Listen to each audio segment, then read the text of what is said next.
ಶ್ರೀ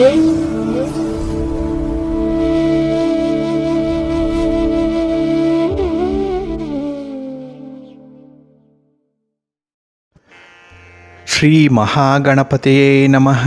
ಶ್ರೀ ಗುರುಭ್ಯೋ ನಮಃ. ಹರಿ ಓಂ. ಸಿರಿಗನ್ನಡ ಸುದ್ದಿವಾಹಿನಿಯ ಸದಭಿಮಾನದ ಸಹೃದಯ ವೀಕ್ಷಕ ಮಹಾಶಯರೇ, ತಮಗೆಲ್ಲರಿಗೂ ಕೂಡ ಸಿರಿಗನ್ನಡ ಸುದ್ದಿವಾಹಿನಿಗೆ ಸ್ವಾಗತ. ದಯಾಮಯನಾದಂಥ ಭಗವಂತನ ಅನುಗ್ರಹ ತಮ್ಮೆಲ್ಲರಿಗೆ ಪ್ರಾಪ್ತಿಯಾಗಲಿ, ತಮ್ಮೆಲ್ಲರ ಜೀವನ ಆರೋಗ್ಯದಾಯಕವಾಗಿರಲಿ, ಸಂತೃಪ್ತಿದಾಯಕವಾಗಿರಲಿ ಎಂದು ಭಗವಂತನಲ್ಲಿ ಪ್ರಾರ್ಥನೆಯನ್ನು ಮಾಡ್ತಾ ಈ ದಿನದ ವಿಶೇಷ ಕಾರ್ಯಕ್ರಮವನ್ನು ನೋಡೋಣ. ಹಾಗೆ ದ್ವಾದಶ ರಾಶಿಯವರ ಗೋಚಾರ ಫಲಗಳು ಹೇಗಿವೆ ಅನ್ನೋದನ್ನು ಕೂಡ ತಿಳಿಯೋಣ ಬನ್ನಿ. ವೀಕ್ಷಕರೇ, ಈ ದಿನ ತಮ್ಮ ಹುಟ್ಟುಹಬ್ಬವನ್ನು ಆಚರಿಸ್ಕೊಳ್ತಾ ಇರುವಂಥ ತಮಗೆಲ್ಲರಿಗೂ ಕೂಡ ಹುಟ್ಟುಹಬ್ಬದ ಶುಭಾಶಯಗಳು.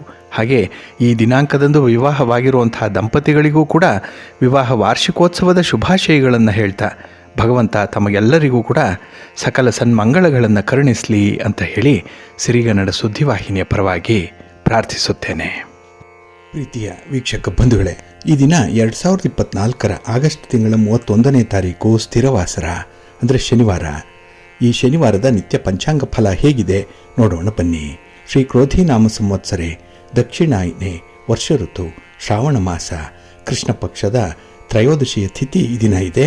ಇದು ಈ ದಿನ ರಾತ್ರಿ 3:39 ಇರಲಿದೆ. ಈ ದಿನದ ನಕ್ಷತ್ರ ಪುಷ್ಯ ನಕ್ಷತ್ರ. ಇದು ಈ ದಿನ ರಾತ್ರಿ 9:04 ಇರಲಿದೆ. ನಂತರ ಆಶ್ಲೇಷ ನಕ್ಷತ್ರ ಆರಂಭ ಆಗುತ್ತೆ. ಈ ದಿನದ ಕರ್ಣ ಪೂರ್ವಕರ್ಣ ಗರಜ. ಇದು ಈ ದಿನ ಅಪರಾಹ್ನ 3:02 ಇರಲಿದೆ. ನಂತರ ಉತ್ತರ ಕರ್ಣ ವಣಿಜ ಆರಂಭ ಆಗುತ್ತೆ. ಈ ದಿನದ ಯೋಗ ವರಿಯಾಣ ಯೋಗ. ಇದು ಈ ದಿನ ಸಂಜೆ 5:37 ಇರಲಿದೆ. ನಂತರ ಪರಿಘ ಯೋಗ ಆರಂಭ ಆಗುತ್ತೆ. ದಿಕ್ಷೂಲೆ ಪೂರ್ವ ದಿಕ್ಕು. ಇನ್ನು ಈ ದಿನ ಸೂರ್ಯ ಇರುವಂಥ ರಾಶಿ ಸಿಂಹ, ಚಂದ್ರ ಇರುವಂಥ ರಾಶಿ ಕರ್ಕಾಟಕ. ಇನ್ನು ಈ ದಿನ ರಾಹುಕಾಲ ಇರುವಂಥ ಸಮಯ ಈ ದಿನ ಬೆಳಿಗ್ಗೆ 9:17 ಬೆಳಿಗ್ಗೆ 10:50 ಉಳಿಕ ಕಾಲ ಈ ದಿನ ಬೆಳಿಗ್ಗೆ 6:12 ಬೆಳಿಗ್ಗೆ 7:44 ಹಾಗೆ ಯಮಗಂಡ ಕಾಲ ಈ ದಿನ ಮಧ್ಯಾಹ್ನ 1:55 ಅಪರಾಹ್ನ 3:28 ಇರಲಿದೆ. ಇನ್ನು ಈ ದಿನ ದುಷ್ಟ ಮುಹೂರ್ತ ಇರುವಂಥ ಸಮಯ ಈ ದಿನ ಬೆಳಿಗ್ಗೆ 5:58 ಬೆಳಿಗ್ಗೆ 6:49 ಇನ್ನು ಬೆಳಿಗ್ಗೆ 7:40 ಬೆಳಿಗ್ಗೆ 8:22 ದುಷ್ಟ ಮುಹೂರ್ತದ ಸಮಯ. ಹಾಗಾಗಿ ಈ ಸಮಯದಲ್ಲಿ ಯಾವುದೇ ಪ್ರಯಾಣವನ್ನಾಗಲಿ ಯಾವುದೇ ಶುಭ ಕಾರ್ಯಗಳನ್ನಾಗಲಿ ಆರಂಭ ಮಾಡಬೇಡಿ. ಯಾಕೆಂದರೆ ನೀವು ಯಾವುದೇ ಕೆಲಸ ಕಾರ್ಯಗಳನ್ನು ಈ ದುಷ್ಟ ಮುಹೂರ್ತ ಇರುವಂಥ ಸಮಯದಲ್ಲಿ ಆರಂಭ ಮಾಡಿದರೆ ಅದರಿಂದ ಬರುವಂಥ ಫಲಿತಾಂಶಗಳು ಅಷ್ಟೊಂದು ಅನುಕೂಲಕರವಾಗಿ ಇರೋದಿಲ್ಲ. ಆದ್ದರಿಂದಲೇ ಈ ದುಷ್ಟ ಮುಹೂರ್ತವನ್ನು ಅವಾಯ್ಡ್ ಮಾಡುವಂಥದ್ದು ತುಂಬ ಉತ್ತಮ. ಇನ್ನು ಈ ದಿನ ಅಭಿಜಿತ್ ಮುಹೂರ್ತ ಇರುವಂಥ ಸಮಯ ಈ ದಿನ ಬೆಳಿಗ್ಗೆ 11:55 ಮಧ್ಯಾಹ್ನ 12:46 ಅಭಿಜಿತ್ ಮುಹೂರ್ತ ಇರುವಂಥ ಸಮಯ. ಇನ್ನು ಈ ದಿನ ವಿಶೇಷವಾಗಿ ಅಮೃತ ಕಾಲ ಇರುವಂಥ ಸಮಯ ಈ ದಿನ ಮಧ್ಯಾಹ್ನ 12:26 ಮಧ್ಯಾಹ್ನ 2:09 ಅಮೃತ ಕಾಲದ ಸಮಯ. ಹಾಗೆ ಈ ದಿನ ಸೂರ್ಯೋದಯ ಆಗುವಂಥ ಸಮಯ ಈ ದಿನ ಪ್ರಾತಃ ಕಾಲ 6:08 ಸೂರ್ಯಾಸ್ತ ಸಂಜೆ 6:33. ಇನ್ನು ಈ ದಿನ ಚಂದ್ರನ ಬಲ ಇರುವಂಥ ರಾಶಿಗಳು ಅಂತ ಹೇಳಿದ್ರೆ ವೃಷಭ, ಕರ್ಕಾಟಕ, ಕನ್ಯಾ, ತುಲಾ, ಮಕರ ಮತ್ತು ಕುಂಭ. ಈ 6 ರಾಶಿಯವರಿಗೆ ಚಂದ್ರನಿಂದ ಗೋಚಾರದಲ್ಲಿ ಶುಭ ಫಲಗಳ ಯೋಗ ಇರುತ್ತೆ. ಇನ್ನು ಉಳಿದ 6 ರಾಶಿಯವರಿಗೆ ಮಿಶ್ರ ಫಲದ ಯೋಗ ಇರುತ್ತೆ. ಅದನ್ನು ಮುಂದೆ ದ್ವಾದಶ ರಾಶಿಯವರ ಗೋಚಾರ ಫಲಗಳನ್ನು ನೋಡುವಂತಹ ಸಂದರ್ಭದಲ್ಲಿ ಮತ್ತಷ್ಟು ವಿಚಾರಗಳನ್ನು ತಿಳ್ಕೊಳ್ಳೋಣ. ಇನ್ನು ಈ ದಿನದ ಹೊರದ ಅಧಿಪತಿ ಶನಿ. ಶನಿ ಅಂತ ಹೇಳಿದ್ರೆ ಸ್ಥಿರ. ಆದ್ದರಿಂದಲೇ ಶನಿವಾರವನ್ನು ಸ್ಥಿರವಾಸರ ಅಂತ ಹೇಳಿ ಕರೆಯುವಂಥದ್ದು. ಹಾಗಾಗಿ ನಮ್ಮ ಕರ್ಮಕ್ಕೆ, ನಮ್ಮ ಕೆಲಸಕ್ಕೆ, ನಮ್ಮ ಉದ್ಯೋಗಕ್ಕೆ, ನಮ್ಮ ಶ್ರಮ, ನಮ್ಮ ವೃತ್ತಿಯ ಮೂಲ ಇದಕ್ಕೆ ಕಾರಕನಾಗಿರುವಂಥವನು ಶನಿ. ಹಾಗಾಗಿ ನಾವು ಯಾವ ರೀತಿಯ ಕೆಲಸಗಳನ್ನು ಆಯ್ಕೆ ಮಾಡ್ಕೊಳ್ತೀವಿ ಅದರ ಆಧಾರದ ಮೇಲೆ ಶನಿಯ ಫಲಿತಾಂಶಗಳಿರುತ್ತೆ. ಆದರೆ ನಮ್ಮ ಕೆಲಸ ಕಾರ್ಯಗಳು ಸ್ವಲ್ಪ ನಿಧಾನ ಆಗ್ಬೋದು. ಏಕೆಂದರೆ ಶನಿ ಮಂದಗತಿಯ ಚಲನೆಯನ್ನು ಹೊಂದಿರುವಂಥವನು. ನಿಧಾನ ಆದರೂ ಕೂಡ ಉತ್ತಮವಾದಂತಹ ಶಾಶ್ವತವಾದಂತಹ ಫಲಿತಾಂಶಗಳು ಸಿಕ್ಕತ್ತೆ. ಅದರಲ್ಲೂ ಶಾಶ್ವತ ಅಂತ ಹೇಳಿದ್ರೆ ನಾವು ಯಾವುದೇ ಕೆಲಸಗಳನ್ನು ಮಾಡಿದ್ರೂ ಅದರಿಂದ ಬರುವಂಥ ಫಲಿತಾಂಶಗಳು ನಮಗೆ ಜೀವನದ ಕೊನೆಯವರೆಗೂ ಕೂಡ ಜೊತೆಯಲ್ಲಿರುತ್ತೆ. ಇದು ಶಾಶ್ವತ. ಆಧ್ಯಾತ್ಮಿಕ ಸಾಧನೆಯನ್ನು ಮಾಡುವಂಥವ್ರಿಗೆ ಈ ದಿನ ತುಂಬ ವಿಶೇಷವಾಗಿರುವಂಥದ್ದು. ಯಾಕೆಂದರೆ ಅಂಥ ಸಾಧನೆ ನಮ್ಮ ಜೊತೆಯಲ್ಲೇ ಕೊನೆಯವರೆಗೂ ಕೂಡ ಇರುತ್ತೆ. ಇನ್ನು ಕೆಲವರು ತಂತ್ರವಿದ್ಯೆಯನ್ನು ಕಲಿತಾರೆ. ಯಂತ್ರ, ಮಂತ್ರ, ತಂತ್ರ ಇತ್ಯಾದಿ ವಿದ್ಯೆಗಳನ್ನು ಕಲಿಯುವಂಥವ್ರಿಗೂ ಕೂಡ ಸ್ಥಿರವಾಸರ ತುಂಬ ಅನುಕೂಲವನ್ನು ತರುತ್ತೆ. ಅಂದರೆ ಅಂಥ ವಿದ್ಯೆಗಳು ಬಹಳ ಬೇಗ ಸಿದ್ಧಿಸುತ್ತೆ. ಹಾಗೆ ಆ ವಿದ್ಯೆಯಿಂದ ನಮಗೂ ಕೂಡ ಒಂದು ಅರ್ಥದಲ್ಲಿ ಕೊನೆಯವರೆಗೂ ನಮಗೆ ಶ್ರೀರಕ್ಷೆಯಾಗಿ ನಿಲ್ಲುತ್ತೆ. ಹಾಗೆ ಈ ದಿನ ಇರುವಂತಹ ಗುರುಹೋರ ಕೂಡ ಚೆನ್ನಾಗಿದೆ. ಇದು ಈ ದಿನ ಬೆಳಿಗ್ಗೆ 7 ಗಂಟೆ 10 ನಿಮಿಷದಿಂದ ಬೆಳಿಗ್ಗೆ 8 ಗಂಟೆ 12 ನಿಮಿಷದವರೆಗೆ. ಇನ್ನು ಮಧ್ಯಾಹ್ನ 2 ಗಂಟೆ 26 ನಿಮಿಷದಿಂದ ಮಧ್ಯಾಹ್ನ 3 ಗಂಟೆ 28 ನಿಮಿಷದವರೆಗೆ. ಹಾಗೆ ರಾತ್ರಿ 9 ಗಂಟೆ 28 ನಿಮಿಷದಿಂದ ರಾತ್ರಿ 10 ಗಂಟೆ 25 ನಿಮಿಷದವರೆಗೆ ಗುರುಹೋರ ಇರುವಂಥ ಸಮಯ. ಇದನ್ನು ಕೂಡ ಅನುಸರಣೆ ಮಾಡ್ಬೋದು. ಅದೇ ರೀತಿ ಈ ದಿನ ಇರುವಂಥ ಶನಿ ಹೋರದ ಸಮಯ ಅಂತ ಹೇಳಿದ್ರೆ ಇದು ಈ ದಿನ ಬೆಳಿಗ್ಗೆ 6 ಗಂಟೆ 8 ನಿಮಿಷದಿಂದ ಬೆಳಿಗ್ಗೆ 7 ಗಂಟೆ 10 ನಿಮಿಷದವರೆಗೆ. ಇನ್ನು ಮಧ್ಯಾಹ್ನ 1 ಗಂಟೆ 23 ನಿಮಿಷದಿಂದ ಮಧ್ಯಾಹ್ನ 2 ಗಂಟೆ 26 ನಿಮಿಷದವರೆಗೆ. ಹಾಗೆ ರಾತ್ರಿ 8 ಗಂಟೆ 30 ನಿಮಿಷದಿಂದ ರಾತ್ರಿ 9 ಗಂಟೆ 28 ನಿಮಿಷದವರೆಗೆ ಶನಿಹೋರ ಇರುವಂಥ ಸಮಯ. ಈ ಸಮಯದಲ್ಲಿ ಕೆಲವು ಪ್ರಮುಖ ಕಾರ್ಯಗಳನ್ನು ಆರಂಭ ಮಾಡಬೇಡಿ. ಯಾಕೆಂದರೆ ಕೆಲಸಗಳು ನಿಧಾನ ಆಗುತ್ತೆ, ಫಲಿತಾಂಶಗಳು ಬೇಗ ಸಿಕ್ಕಲ್ಲ. ಇದರಿಂದ ಸ್ವಲ್ಪ ತಾಳ್ಮೆ ಕೆಡುವಂಥ ಸಂದರ್ಭಗಳು ಬರಬಹುದು. ಸ್ವಲ್ಪ ಜಾಗ್ರತೆಯಿಂದ ಇರಬೇಕಾಗತ್ತೆ. ಇನ್ನು ಈ ದಿನ ಇರುವಂಥ ಕುಜಹೋರ ಏನಿದೆ ಇದು ತುಂಬ ಫೇವರಬಲ್ ಆಗಿದೆ. ಅದರಲ್ಲೂ ಕೆಲವು ಸಾಹಸದ ಕೆಲಸಗಳನ್ನು ಮಾಡುವಂಥ ಇಲಾಖೆಗಳಿದ್ದೆ. ಮಿಲಿಟರಿ ಇರ್ಬೋದು, ಪೊಲೀಸ್ ಇರ್ಬೋದು, ಅಗ್ನಿಶಾಮಕ ದಳ ಇರ್ಬೋದು, ಇಂತಹ ಒಂದು ಇಲಾಖೆಗಳಲ್ಲಿ ಕೆಲಸ ಮಾಡುವಂಥವ್ರಿಗೆ ತುಂಬ ಅನುಕೂಲತೆಗಳಿರುತ್ತೆ. ಹಾಗೆ ಈ ಜುಡಿಷಿಯರಿ ಜಡ್ಜ್ಮೆಂಟ್ ವಿಚಾರದಲ್ಲೂ ಕೂಡ ನಿಮ್ಮ ಫೇವರಬಲ್ ಆಗಿ ಫಲಿತಾಂಶಗಳು ಇರುವಂಥದ್ದು ಈ ದಿನ ಕುಜ ಹೋರಾದಲ್ಲಿ ನೀವು ಕೆಲಸಗಳನ್ನು ಆರಂಭ ಮಾಡಿದರೆ. ಇದು ಈ ದಿನ ಬೆಳಿಗ್ಗೆ 8 ಗಂಟೆ 12 ನಿಮಿಷದಿಂದ ಬೆಳಿಗ್ಗೆ 9 ಗಂಟೆ 14 ನಿಮಿಷದವರೆಗೆ. ಇನ್ನು ಅಪರಾಹ್ನ 3 ಗಂಟೆ 28 ನಿಮಿಷದಿಂದ ಅಪರಾಹ್ನ 4 ಗಂಟೆ 30 ನಿಮಿಷದವರೆಗೆ. ಹಾಗೆ ರಾತ್ರಿ 10 ಗಂಟೆ 26 ನಿಮಿಷದಿಂದ ರಾತ್ರಿ 11 ಗಂಟೆ 23 ನಿಮಿಷದವರೆಗೆ ಕುಜಹೋರ ಇರುವಂಥ ಸಮಯ. ಇದನ್ನು ಕೂಡ ನೀವು ಅನುಸರಣೆ ಮಾಡಬಹುದು. ಆದರೆ ಈ ದಿನ ಇರುವಂಥ ರವಿ ಹೋರವನ್ನು ಸ್ವಲ್ಪ ಅವಾಯ್ಡ್ ಮಾಡಬೇಕು. ಯಾವುದೇ ಕೆಲಸ ಕಾರ್ಯಗಳನ್ನು, ರಾಜಕಾರಣಿಗಳನ್ನು ಭೇಟಿ ಮಾಡುವಂಥದ್ದಾಗಲಿ, ಸರ್ಕಾರದ ಮಟ್ಟದಲ್ಲಿ ಕೆಲಸಗಳಾಗಬೇಕು ಅಂದರೆ ಈ ದಿನ ರವಿ ಹೋರಾದಲ್ಲಿ ಆರಂಭ ಮಾಡಬೇಡಿ. ಹಾಗೆ ರಾಜಕಾರಣಿಗಳು ಕೂಡ ನಿಮ್ಮ ಕೆಲಸ ಕಾರ್ಯಗಳನ್ನು, ನಿಮ್ಮ ಚಟುವಟಿಕೆಗಳನ್ನು ಸ್ಥಗಿತಗೊಳಿಸುವಂಥದ್ದು ಉತ್ತಮ ಈ ರವಿ ಹೋರಾದಲ್ಲಿ. ಇದು ಈ ದಿನ ಬೆಳಿಗ್ಗೆ 9 ಗಂಟೆ 14 ನಿಮಿಷದಿಂದ ಬೆಳಿಗ್ಗೆ 10 ಗಂಟೆ 17 ನಿಮಿಷದವರೆಗೆ. ಇನ್ನು ಅಪರಾಹ್ನ 4 ಗಂಟೆ 30 ನಿಮಿಷದಿಂದ ಅಪರಾಹ್ನ 5 ಗಂಟೆ 32 ನಿಮಿಷದವರೆಗೆ. ಹಾಗೆ ರಾತ್ರಿ 11 ಗಂಟೆ 23 ನಿಮಿಷದಿಂದ ರಾತ್ರಿ 12 ಗಂಟೆ 21 ನಿಮಿಷದವರೆಗೆ ರವಿ ಹೋರ ಇರುವಂಥ ಸಮಯ. ಇದನ್ನು ಸ್ವಲ್ಪ ಅವಾಯ್ಡ್ ಮಾಡ್ಕೊಳ್ಳಿ, ಒಳ್ಳೆಯದಾಗತ್ತೆ. ಹಾಗಾಗಿ ಬಂಧುಗಳೇ, ನಿಮ್ಮ ಕೆಲಸ ಕಾರ್ಯಗಳನ್ನು ಒಳ್ಳೆಯ ಸಮಯದಲ್ಲಿ ಆರಂಭ ಮಾಡಿ. ಒಳ್ಳೆಯ ಮುಹೂರ್ತ ಯಾವುದಿದೆ ಅಂತ ತಿಳ್ಕೊಳ್ಳಿ.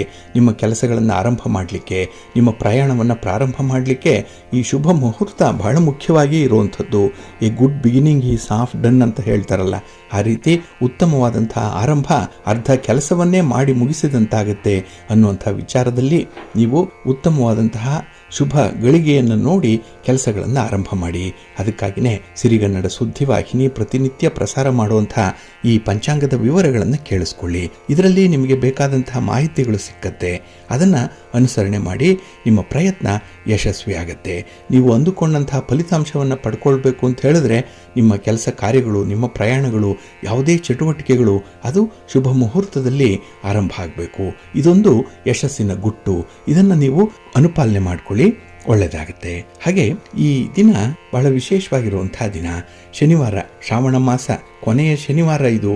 ಹಾಗಾಗಿ ಕೊನೆಯ ಶ್ರಾವಣ ಶನಿವಾರವನ್ನು ಈ ದಿನ ಆಚರಣೆ ಮಾಡುವಂಥದ್ದು ಇದೆ. ಇಲ್ಲಿಯವರೆಗೆ ಶ್ರಾವಣ ಶನಿವಾರದ ಪೂಜಾ ವಿಧಿವಿಧಾನಗಳನ್ನು ಯಾರೂ ಅನುಸರಣೆ ಮಾಡಿಲ್ಲ ಅಂಥವ್ರಿಗೆ ಈ ದಿನ ಕೊನೆಯ ದಿನವಾಗಿರುತ್ತೆ. ಹಾಗಾಗಿ ಕೊನೆಯ ಶ್ರಾವಣ ಶನಿವಾರ ಇದು. ಹಾಗೆ ಈ ದಿನ ತ್ರಯೋದಶಿ ತಿಥಿ ಇರೋದ್ರಿಂದ ಪ್ರದೋಷವನ್ನು ಆಚರಣೆ ಮಾಡುವಂಥದ್ದಿದೆ. ಆದರೆ ಶನಿವಾರ ಬಂದಿರೋದ್ರಿಂದ ಆ ಪ್ರದೋಷಕ್ಕೆ ಮತ್ತಷ್ಟು ಬಲ ಇದೆ. ಹಾಗಾಗಿನೇ ಈ ದಿನವನ್ನು ಶನಿ ಪ್ರದೋಷದ ದಿನ ಅಂತ ಹೇಳಿ ಕೂಡ ಕರೆಯುವಂಥದ್ದಿದೆ. ಹಾಗಾಗಿ ಈ ಸೂರ್ಯ ಅಸ್ತ ಆಗುವಂಥ 1 ಗಂಟೆಯ ಮೊದಲು 1 ಗಂಟೆಯ ನಂತರದಲ್ಲಿ ಈ ದಿನ ಶಿವನ ಆರಾಧನೆಯನ್ನು ಮಾಡಬೇಕು, ಶಿವಸ್ತೋತ್ರವನ್ನು ಹೇಳ್ಕೊಳ್ಬೇಕು. ಶಿವಪಾರ್ವತಿಯರ ದರ್ಶನ ಮಾಡೋದ್ರಿಂದ ಯಾವುದೇ ರೀತಿಯ ಗ್ರಹ ಪೀಡೆಗಳಿದ್ದರೆ ನಿವಾರಣೆಯಾಗತ್ತೆ. ಅದರಲ್ಲೂ ಬಹಳ ಮುಖ್ಯವಾಗಿ ಈ ಶನಿಗ್ರಹದ ಪೀಡೆ ಅಥವಾ ಶನಿಯಿಂದ ಆಗ್ತಾ ಇರೋಂಥ ಬಾಧೆಗಳು ದೂರವಾಗತ್ತೆ ಅನ್ನುವಂಥ ಒಂದು ವಿಚಾರ ಇದೆ, ನಂಬಿಕೆ ಇದೆ. ಅದಕ್ಕಾಗಿಯೇ ಈ ಪ್ರದೋಷದಲ್ಲಿ ವಿಶೇಷವಾಗಿ ಈ ದಿನ ಈಶ್ವರನನ್ನು ಸ್ಮರಣೆ ಮಾಡ್ತಾ ಈಶ್ವರನಿಗೆ ಸಂಬಂಧಪಟ್ಟಂತಹ ಸ್ತೋತ್ರಗಳನ್ನು ಹೇಳ್ಕೊಳ್ಬೇಕು ಅನ್ನುವಂಥ ಒಂದು ವಿಚಾರವನ್ನು ಮನಸ್ಸಿನಲ್ಲಿ ಇಟ್ಕೊಳ್ಳಿ. ಹಾಗೆ ಇನ್ನು ಈ ದಿನ ಪೂರ್ವ ಫಲ್ಗುಣಿ ಮಳೆ ಆರಂಭ ಆಗ್ತಾ ಇದೆ. 1ನೇ ಪಾದ, ಇದನ್ನೇ ಪುಬ್ಬ ಮಳೆ ಅಂತ ಹೇಳುವಂಥದ್ದು. ಕೆಲವು ಕಡೆ ಕೃಷಿ ಚಟುವಟಿಕೆಗಳು ನಡೆದಿದೆ, ಕೆಲವು ಕಡೆ ಬೆಳೆಗಳಿಗೆ ಮಳೆ ಬೇಕಾಗಿದೆ, ಇನ್ನು ಕೆಲವು ಕಡೆ ಕೆರೆಕಟ್ಟೆಗಳೇ ತುಂಬಿಲ್ಲ ಅಂತ ಒಂದು ಸ್ಥಿತಿ ಕೂಡ ಇದೆ. ಕೆಲವು ಕಡೆ ಅತಿವೃಷ್ಟಿ ಆದರೆ ಕೆಲವು ಕಡೆ ಅನಾವೃಷ್ಟಿ ಕೂಡ ಆಗ್ತಾ ಇರುವಂತಹ ಸಂದರ್ಭಗಳಿದೆ.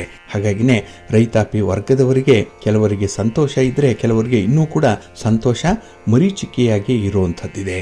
ನೋಡೋಣ ಈ ಪುಬ್ಬ ಮಳೆ ಯಾವ ರೀತಿಯಲ್ಲಿ ನಮಗೆ ಸಹಾಯಕವಾಗತ್ತೆ ಅನ್ನುವಂಥ ಒಂದು ವಿಚಾರವನ್ನ. ಹಾಗೆ ಬಂಧುಗಳೇ, ನಮ್ಮ ಸಂಬಂಧಗಳು ಹೇಗಿವೆ ಅನ್ನುವಂಥ ವಿಚಾರಗಳಲ್ಲಿ ನಮ್ಮದೇ ಆದಂತಹ ಒಂದು ತತ್ವ ಸಿದ್ಧಾಂತಗಳಿದೆ. ಅಂದರೆ ನಮಗೆ ಇಷ್ಟ ಆಗಿರುವಂಥವ್ರು ಬೇರೆಯವರಿಗೆ ಇಷ್ಟ ಆಗದೇ ಇರಬಹುದು. ನಾವು ಯಾರನ್ನ ದ್ವೇಷಿಸ್ತೀವೋ ಅಂಥವರು ಬೇರೆಯವರಿಗೆ ಆಪ್ತ ಮಿತ್ರರಾಗಿರ್ಬೋದು. ನಮಗೆ ಹಿತಶತ್ರುಗಳ ರೀತಿಯಲ್ಲಿ ಕೆಲವರು ಇರ್ಬೋದು. ಹಾಗಾಗಿ ಲೋಕೋ ಭಿನ್ನ ರುಚಿಹಿ ಅನ್ನುವಂಥ ರೀತಿಯಲ್ಲಿ ಕೆಲವರ ಸ್ವಭಾವವೇ ಬೇರೆ ಬೇರೆ ರೀತಿಯಲ್ಲಿರುತ್ತೆ. ಕೆಲವರು ಮಾಡುವಂಥ ತಪ್ಪುಗಳನ್ನು ನಾವು ಸಹಿಸ್ಕೊಳ್ತೇವೆ, ಕೆಲವರು ಮಾಡುವಂಥ ತಪ್ಪುಗಳನ್ನು ನಮ್ಮಿಂದ ಸಹಿಸ್ಕೊಳ್ಳಿಕ್ಕೆ ಸಾಧ್ಯ ಆಗಲ್ಲ. ಹಾಗಾಗಿ ನಮಗೆ ಇದ್ದಕ್ಕಿದ್ದ ಹಾಗೇನೆ ಕೋಪ ಬರುವಂಥದ್ದು, ಅವರ ಬಗ್ಗೆ ಒಂದು ಅಸಹನೀಯವಾದಂಥ ಒಂದು ಭಾವನೆ ನಮ್ಮಲ್ಲಿ ಬೆಳೆಯುತ್ತೆ. ಹಾಗೆ ಈ ಕೋಪ ದ್ವೇಷಕ್ಕೆ ತಿರುಗುತ್ತೆ, ದ್ವೇಷ ಮತ್ಸರಕ್ಕೆ ತಿರುಗುವಂಥದ್ದು. ಹಾಗಾಗಿ ಆ ವ್ಯಕ್ತಿ ಮಾಡುವಂತಹ ಪ್ರತಿ ಕೆಲಸದಲ್ಲೂ ಕೂಡ ನಮಗೆ ದೋಷಗಳು ಕಾಣಿಸುತ್ತೆ. ಆ ಕೆಲಸ ನಮ್ಮ ವಿರುದ್ಧವಾಗಿ ನಡೀತಾ ಇದೆ ಅನ್ನುವಂಥ ಒಂದು ಭಾವನೆ ನಮಗೆ ಆಗಾಗ್ಗೆ ಭಾಸವಾಗ್ತಾ ಇರುತ್ತೆ. ಇದೆಲ್ಲ ಆಗುವಂಥದ್ದು ನಾವು ಆ ವ್ಯಕ್ತಿಯನ್ನ ನೋಡುವಂಥ ರೀತಿಯಲ್ಲಿ ಏನೋ ವ್ಯತ್ಯಾಸ ಆಗಿದೆ ಅನ್ನುವಂಥದ್ದು. ಹಾಗೆ ಆ ವ್ಯಕ್ತಿಯ ಮಾತುಗಳಾಗ್ಲಿ ಅವನ ನಡತೆಯಾಗ್ಲಿ ನಮಗೆ ತರಿಸುವಂಥ ಒಂದು ಕೋಪ. ಹಾಗಾಗಿ ಈ ಕೋಪವೇ ಕೆಲವು ಅನರ್ಥಗಳಿಗೆ ಕಾರಣವಾಗುವಂಥದ್ದು. ಹಾಗಾಗಿ ಸಿಟ್ಟನ್ನು ಮಾಡಿಕೊಳ್ಳುವಂಥದ್ದು ಯಾವ ಕಾರಣಕ್ಕಾಗಿ, ಜಾತಕದಲ್ಲಿ ಈ ಸಿಟ್ಟು ಅನ್ನುವಂಥದ್ದು ಹೇಗೆ ಉಂಟಾಗುತ್ತೆ ಅನ್ನುವಂಥ ವಿಚಾರವನ್ನು ಈಗ ನೋಡೋಣ.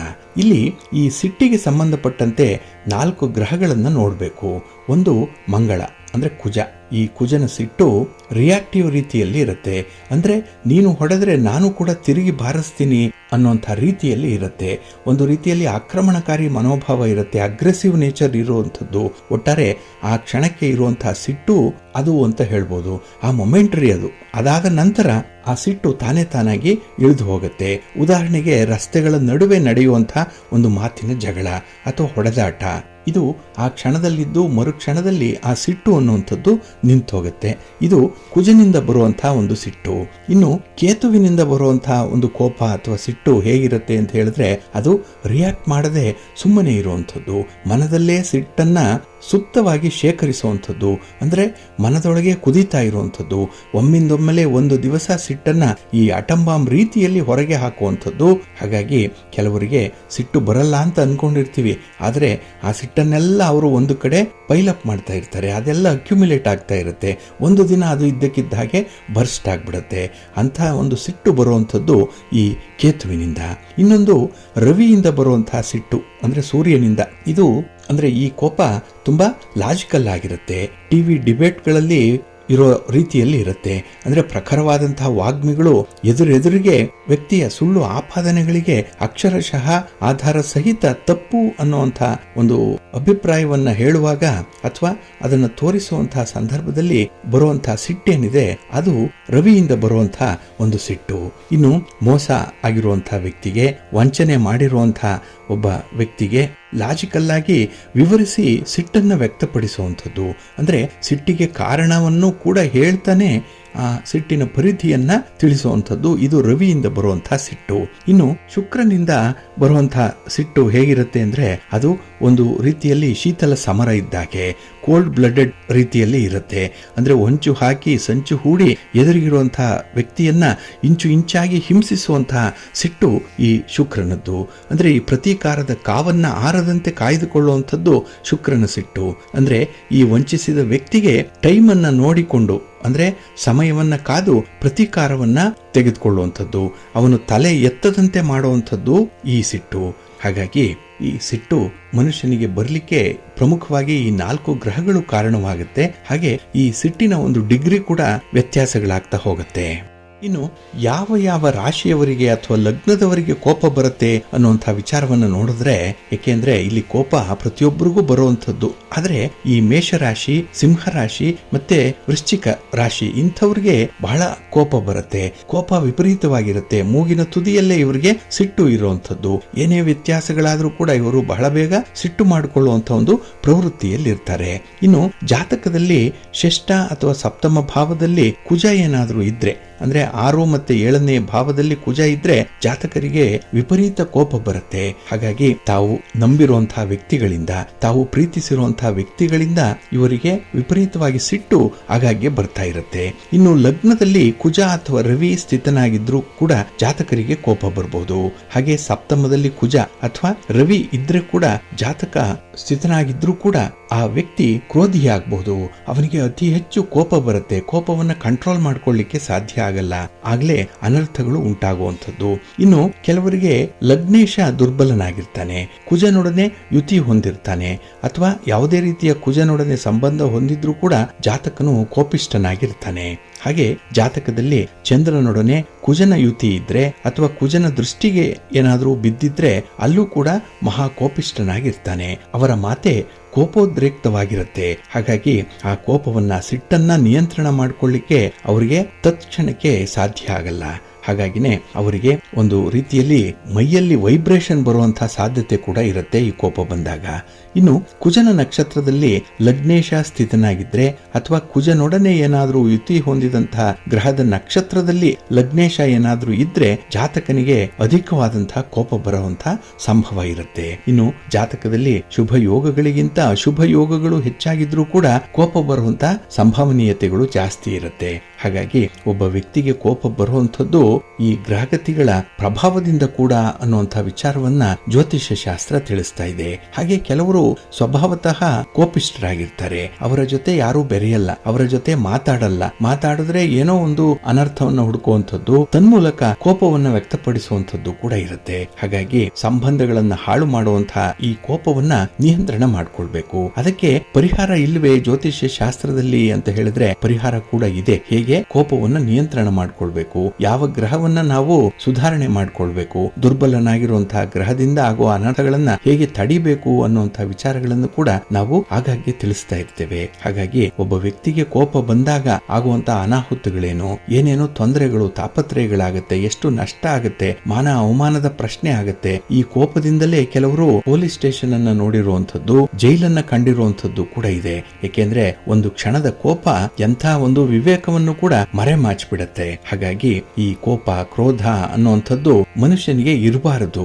ಇದ್ರೂ ಕೂಡ ಅದು ಬಹಳ ಬೇಗ ಶಾಂತಿಯುತವಾಗಿಬಿಡ್ಬೇಕು. ಆದ್ರೆ ಆ ಕೋಪವನ್ನೇ ಅವರು ಜೀವನ ಇಡೀ ಕ್ಯಾರಿ ಓವರ್ ಮಾಡಬಾರ್ದು. ಹಾಗಾಗಿ ಕೋಪದಿಂದ ಬರುವಂತಹ ದ್ವೇಷದ ದಳ್ಳುರಿ, ಇದರಿಂದ ಜೀವನ ಹಾಳಾಗ್ಬಿಡತ್ತೆ. ಹಾಗಾಗಿ ಬಹಳ ಎಚ್ಚರಿಕೆಯಿಂದ ನಾವು ಈ ಕೋಪವನ್ನ ನಿಯಂತ್ರಣ ಮಾಡಿಕೊಂಡು ಸಂಬಂಧಗಳನ್ನ ಸುಧಾರಣೆ ಮಾಡ್ಕೊಳ್ಬೇಕು. ಅದಕ್ಕೆ ಕೆಲವೊಂದು ಪರಿಹಾರ ಕ್ರಮಗಳು ಕೂಡ ಇದೆ. ಅದನ್ನ ಮುಂದಿನ ಸಂಚಿಕೆಯಲ್ಲಿ ನೋಡೋಣ. ಕೋಪವನ್ನ ಹೇಗೆ ನಿಯಂತ್ರಣ ಮಾಡ್ಕೊಳ್ಬೇಕು, ಅದಕ್ಕೆ ಕಾರಕರಾಗಿರುವಂತಹ ಗ್ರಹರನ್ನ ಯಾವ ರೀತಿಯಲ್ಲಿ ನಾವು ಸಮಾಧಾನ ಪಡಿಸಬೇಕು ಅನ್ನುವಂತಹ ವಿಚಾರವನ್ನ. ಹಾಗೆ ನಿಮಗೂ ಕೂಡ ಏನಾದ್ರೂ ಸಣ್ಣ ಪುಟ್ಟ ವಿಚಾರಗಳಿಗೂ ಕೂಡ ಕೋಪ ಬರ್ತಾ ಇದ್ರೆ, ಫ್ಲೇರ್ ಅಪ್ ಆಗ್ತಾ ಇದ್ರೆ, ಅಂತ ಒಂದು ಸಂದರ್ಭದಲ್ಲಿ ಸ್ವಲ್ಪ ನಿಯಂತ್ರಣ ಮಾಡ್ಕೊಳ್ಳಿ. ಈ ಕೋಪ ನಿಮಗೆ ಬಿಪಿಯನ್ನ ಹೆಚ್ಚಿಸುತ್ತೆ, ರಕ್ತದ ಒತ್ತಡ ಜಾಸ್ತಿ ಆಗುತ್ತೆ. ಇದು ನಿಮ್ಮ ಆರೋಗ್ಯದ ಮೇಲೆ ನೇರವಾದ ಪರಿಣಾಮವನ್ನ ಬೀರುತ್ತೆ. ಹಾಗಾಗಿ ಆರೋಗ್ಯ ಸಮಸ್ಯೆ ಉಂಟಾಗುವಂಥದ್ದು ಈ ಕೋಪದಿಂದಲೇ. ಹಾಗೆ ಕೋಪ ಮಾಡಿಕೊಳ್ಳುವಂಥವ್ರು ಎದುರಿಗಿರುವಂತಹ ವ್ಯಕ್ತಿಯನ್ನ ಶಪಿಸ್ತಾರೆ. ಇಲ್ಲಿ ಆ ಕೋಪ ಹೇಗಿರುತ್ತೆ ಅಂತ ಹೇಳಿದ್ರೆ, ತಾನು ವಿಷವನ್ನು ಕುಡಿದು ಎದುರಿಗಿರುವಂತಹ ವ್ಯಕ್ತಿ ಸಾಯಿಲಿ ಅಂತ ಹೇಳಿ ಬಯಸುವಂಥದ್ದು. ಹಾಗಾಗಿ ಈ ಕೋಪ ನಮ್ಮನ್ನೇ ತಿಂದು ಹಾಕತ್ತೆ, ನಮ್ಮನ್ನೇ ಸುಟ್ಟು ಹಾಕತ್ತೆ ಅನ್ನುವಂಥ ಸತ್ಯ ಕೆಲವರಿಗೆ ಗೊತ್ತಿರಲ್ಲ. ಹಾಗಾಗಿನೇ ಈ ಕೋಪದ ವಿಚಾರದಲ್ಲಿ ಸ್ವಲ್ಪ ಸೂಕ್ಷ್ಮ ಪ್ರಜ್ಞೆಯಾಗಿ, ಸೂಕ್ಷ್ಮ ಪ್ರಾಜ್ಞತೆಯನ್ನ ನೀವು ಹೊಂದಿರಬೇಕು. ಸ್ವಲ್ಪ ಸೆನ್ಸಿಟಿವ್ ಆಗಿದ್ರೆ ಕೋಪ ಎಲ್ಲಿ ಬರುತ್ತೆ, ಹೇಗೆ ಬರುತ್ತೆ, ಯಾಕೆ ಬರುತ್ತೆ, ಇದನ್ನ ನಿಯಂತ್ರಣ ಮಾಡ್ಕೊಳ್ಬಹುದು. ಆರೋಗ್ಯಯುತವಾದಂತಹ ಬದುಕನ್ನ ಅನುಭವಿಸಲಿಕ್ಕೆ ಸಾಧ್ಯವಾಗುತ್ತೆ. ಭಗವಂತ ಈ ನಿಟ್ಟಿನಲ್ಲಿ ನಿಮ್ಮ ಕೋಪವನ್ನ ನಿಯಂತ್ರಣ ಮಾಡಿಕೊಳ್ಳುವಂತಹ ಶಕ್ತಿಯನ್ನು ತಮಗೆಲ್ಲರಿಗೂ ಕೂಡ ಕೊಡ್ಲಿ. ಒಳ್ಳೆಯದಾಗ್ಲಿ. ಪ್ರೀತಿಯ ಬಂಧುಗಳೇ, ಇನ್ನು ಮುಂದೆ ದ್ವಾದಶ ರಾಶಿಯವರ ಗೋಚಾರ ಫಲಗಳು ಹೇಗಿವೆ ನೋಡೋಣ ಬನ್ನಿ. ಮೊದಲಿಗೆ ಮೇಷರಾಶಿ. ಮೇಷರಾಶಿಯವರಿಗೆ ಈ ದಿನ ಚತುರ್ಥದಲ್ಲಿ ಚಂದ್ರ ಇರುವಂತಹ ದಿನ, ಮಿಶ್ರ ಫಲಗಳಿರುವಂತಹ ದಿನ. ಹಾಗಾಗಿನೇ ನಿಮ್ಮ ವ್ಯವಹಾರಗಳು ನಿರೀಕ್ಷಿತ ಮಟ್ಟದಲ್ಲಿ ಕಾರ್ಯನಿರ್ವಹಣೆ ಮಾಡಲ್ಲ. ಎಲ್ಲೋ ಒಂದು ಕಡೆ ಹಿನ್ನಡೆ ಆಗುತ್ತೆ, ಸೋಲು ಉಂಟಾಗುತ್ತೆ, ಹಣಕಾಸಿನ ವ್ಯವಹಾರಗಳಲ್ಲಿ ನಷ್ಟ ಉಂಟಾಗುವಂಥದ್ದು ಕೂಡ ಇದೆ. ಇನ್ನು ದೂರದ ಪ್ರಯಾಣದಲ್ಲಿ ವಾಹನ ತೊಂದರೆ ಉಂಟಾಗುವಂಥದ್ದು ಕೂಡ ಇರುತ್ತೆ. ಹಾಗಾಗಿ ಬಹಳ ಮುನ್ನೆಚ್ಚರಿಕೆಯಿಂದ ಈ ದಿನದ ಕೆಲಸ ಕಾರ್ಯಗಳನ್ನು, ಪ್ರಯಾಣವನ್ನು ಆರಂಭ ಮಾಡಬೇಕಾಗತ್ತೆ. ಇನ್ನು ಕೈಗೊಂಡಂತಹ ಕೆಲಸ ಕಾರ್ಯಗಳಲ್ಲಿ ಅಡೆತಡೆಗಳು ಬಂದರೂ ಕೂಡ ಸ್ವಲ್ಪ ನಿಧಾನ ಗತಿಯಲ್ಲಿ ಅದು ನಡೆಯುತ್ತೆ. ಹೇಗೋ ಪೂರ್ಣಗೊಳಿಸ್ತೀರಿ, ಆದರೆ ತಾಳ್ಮೆ ಬಹಳ ಮಟ್ಟಿಗೆ ನಿಮಗೆ ಈ ದಿನ ಬೇಕಾಗತ್ತೆ. ಇನ್ನು ಕೆಲವು ವಿಷಯಗಳಲ್ಲಿ ಮಕ್ಕಳು ನಿಮ್ಮ ಮಾತಿಗೆ ಒಪ್ಪಲ್ಲ, ನಿಮ್ಮ ಕುಟುಂಬಸ್ಥರು ನಿಮ್ಮ ಮಾತಿಗೆ ಸೊಪ್ಪು ಹಾಕಲ್ಲ. ಹಾಗಾಗಿನೇ ಈ ದಿನ ನಿಮ್ಮ ಅಭಿಪ್ರಾಯಗಳಲ್ಲಿ ಯಾವುದೇ ರೀತಿಯ ಒಂದು ಬೆಲೆ ಅನ್ನುವಂಥದ್ದಾಗಲಿ, ಅಭಿಪ್ರಾಯಗಳನ್ನು ಸ್ವೀಕರಿಸುವಂತಹ ಮನಸ್ಥಿತಿಯಾಗಲಿ ಕುಟುಂಬಸ್ಥರಿಗಾಗಲಿ ನಿಮ್ಮ ಸಂಬಂಧಿಕರಿಗಾಗಲಿ ಇರಲ್ಲ.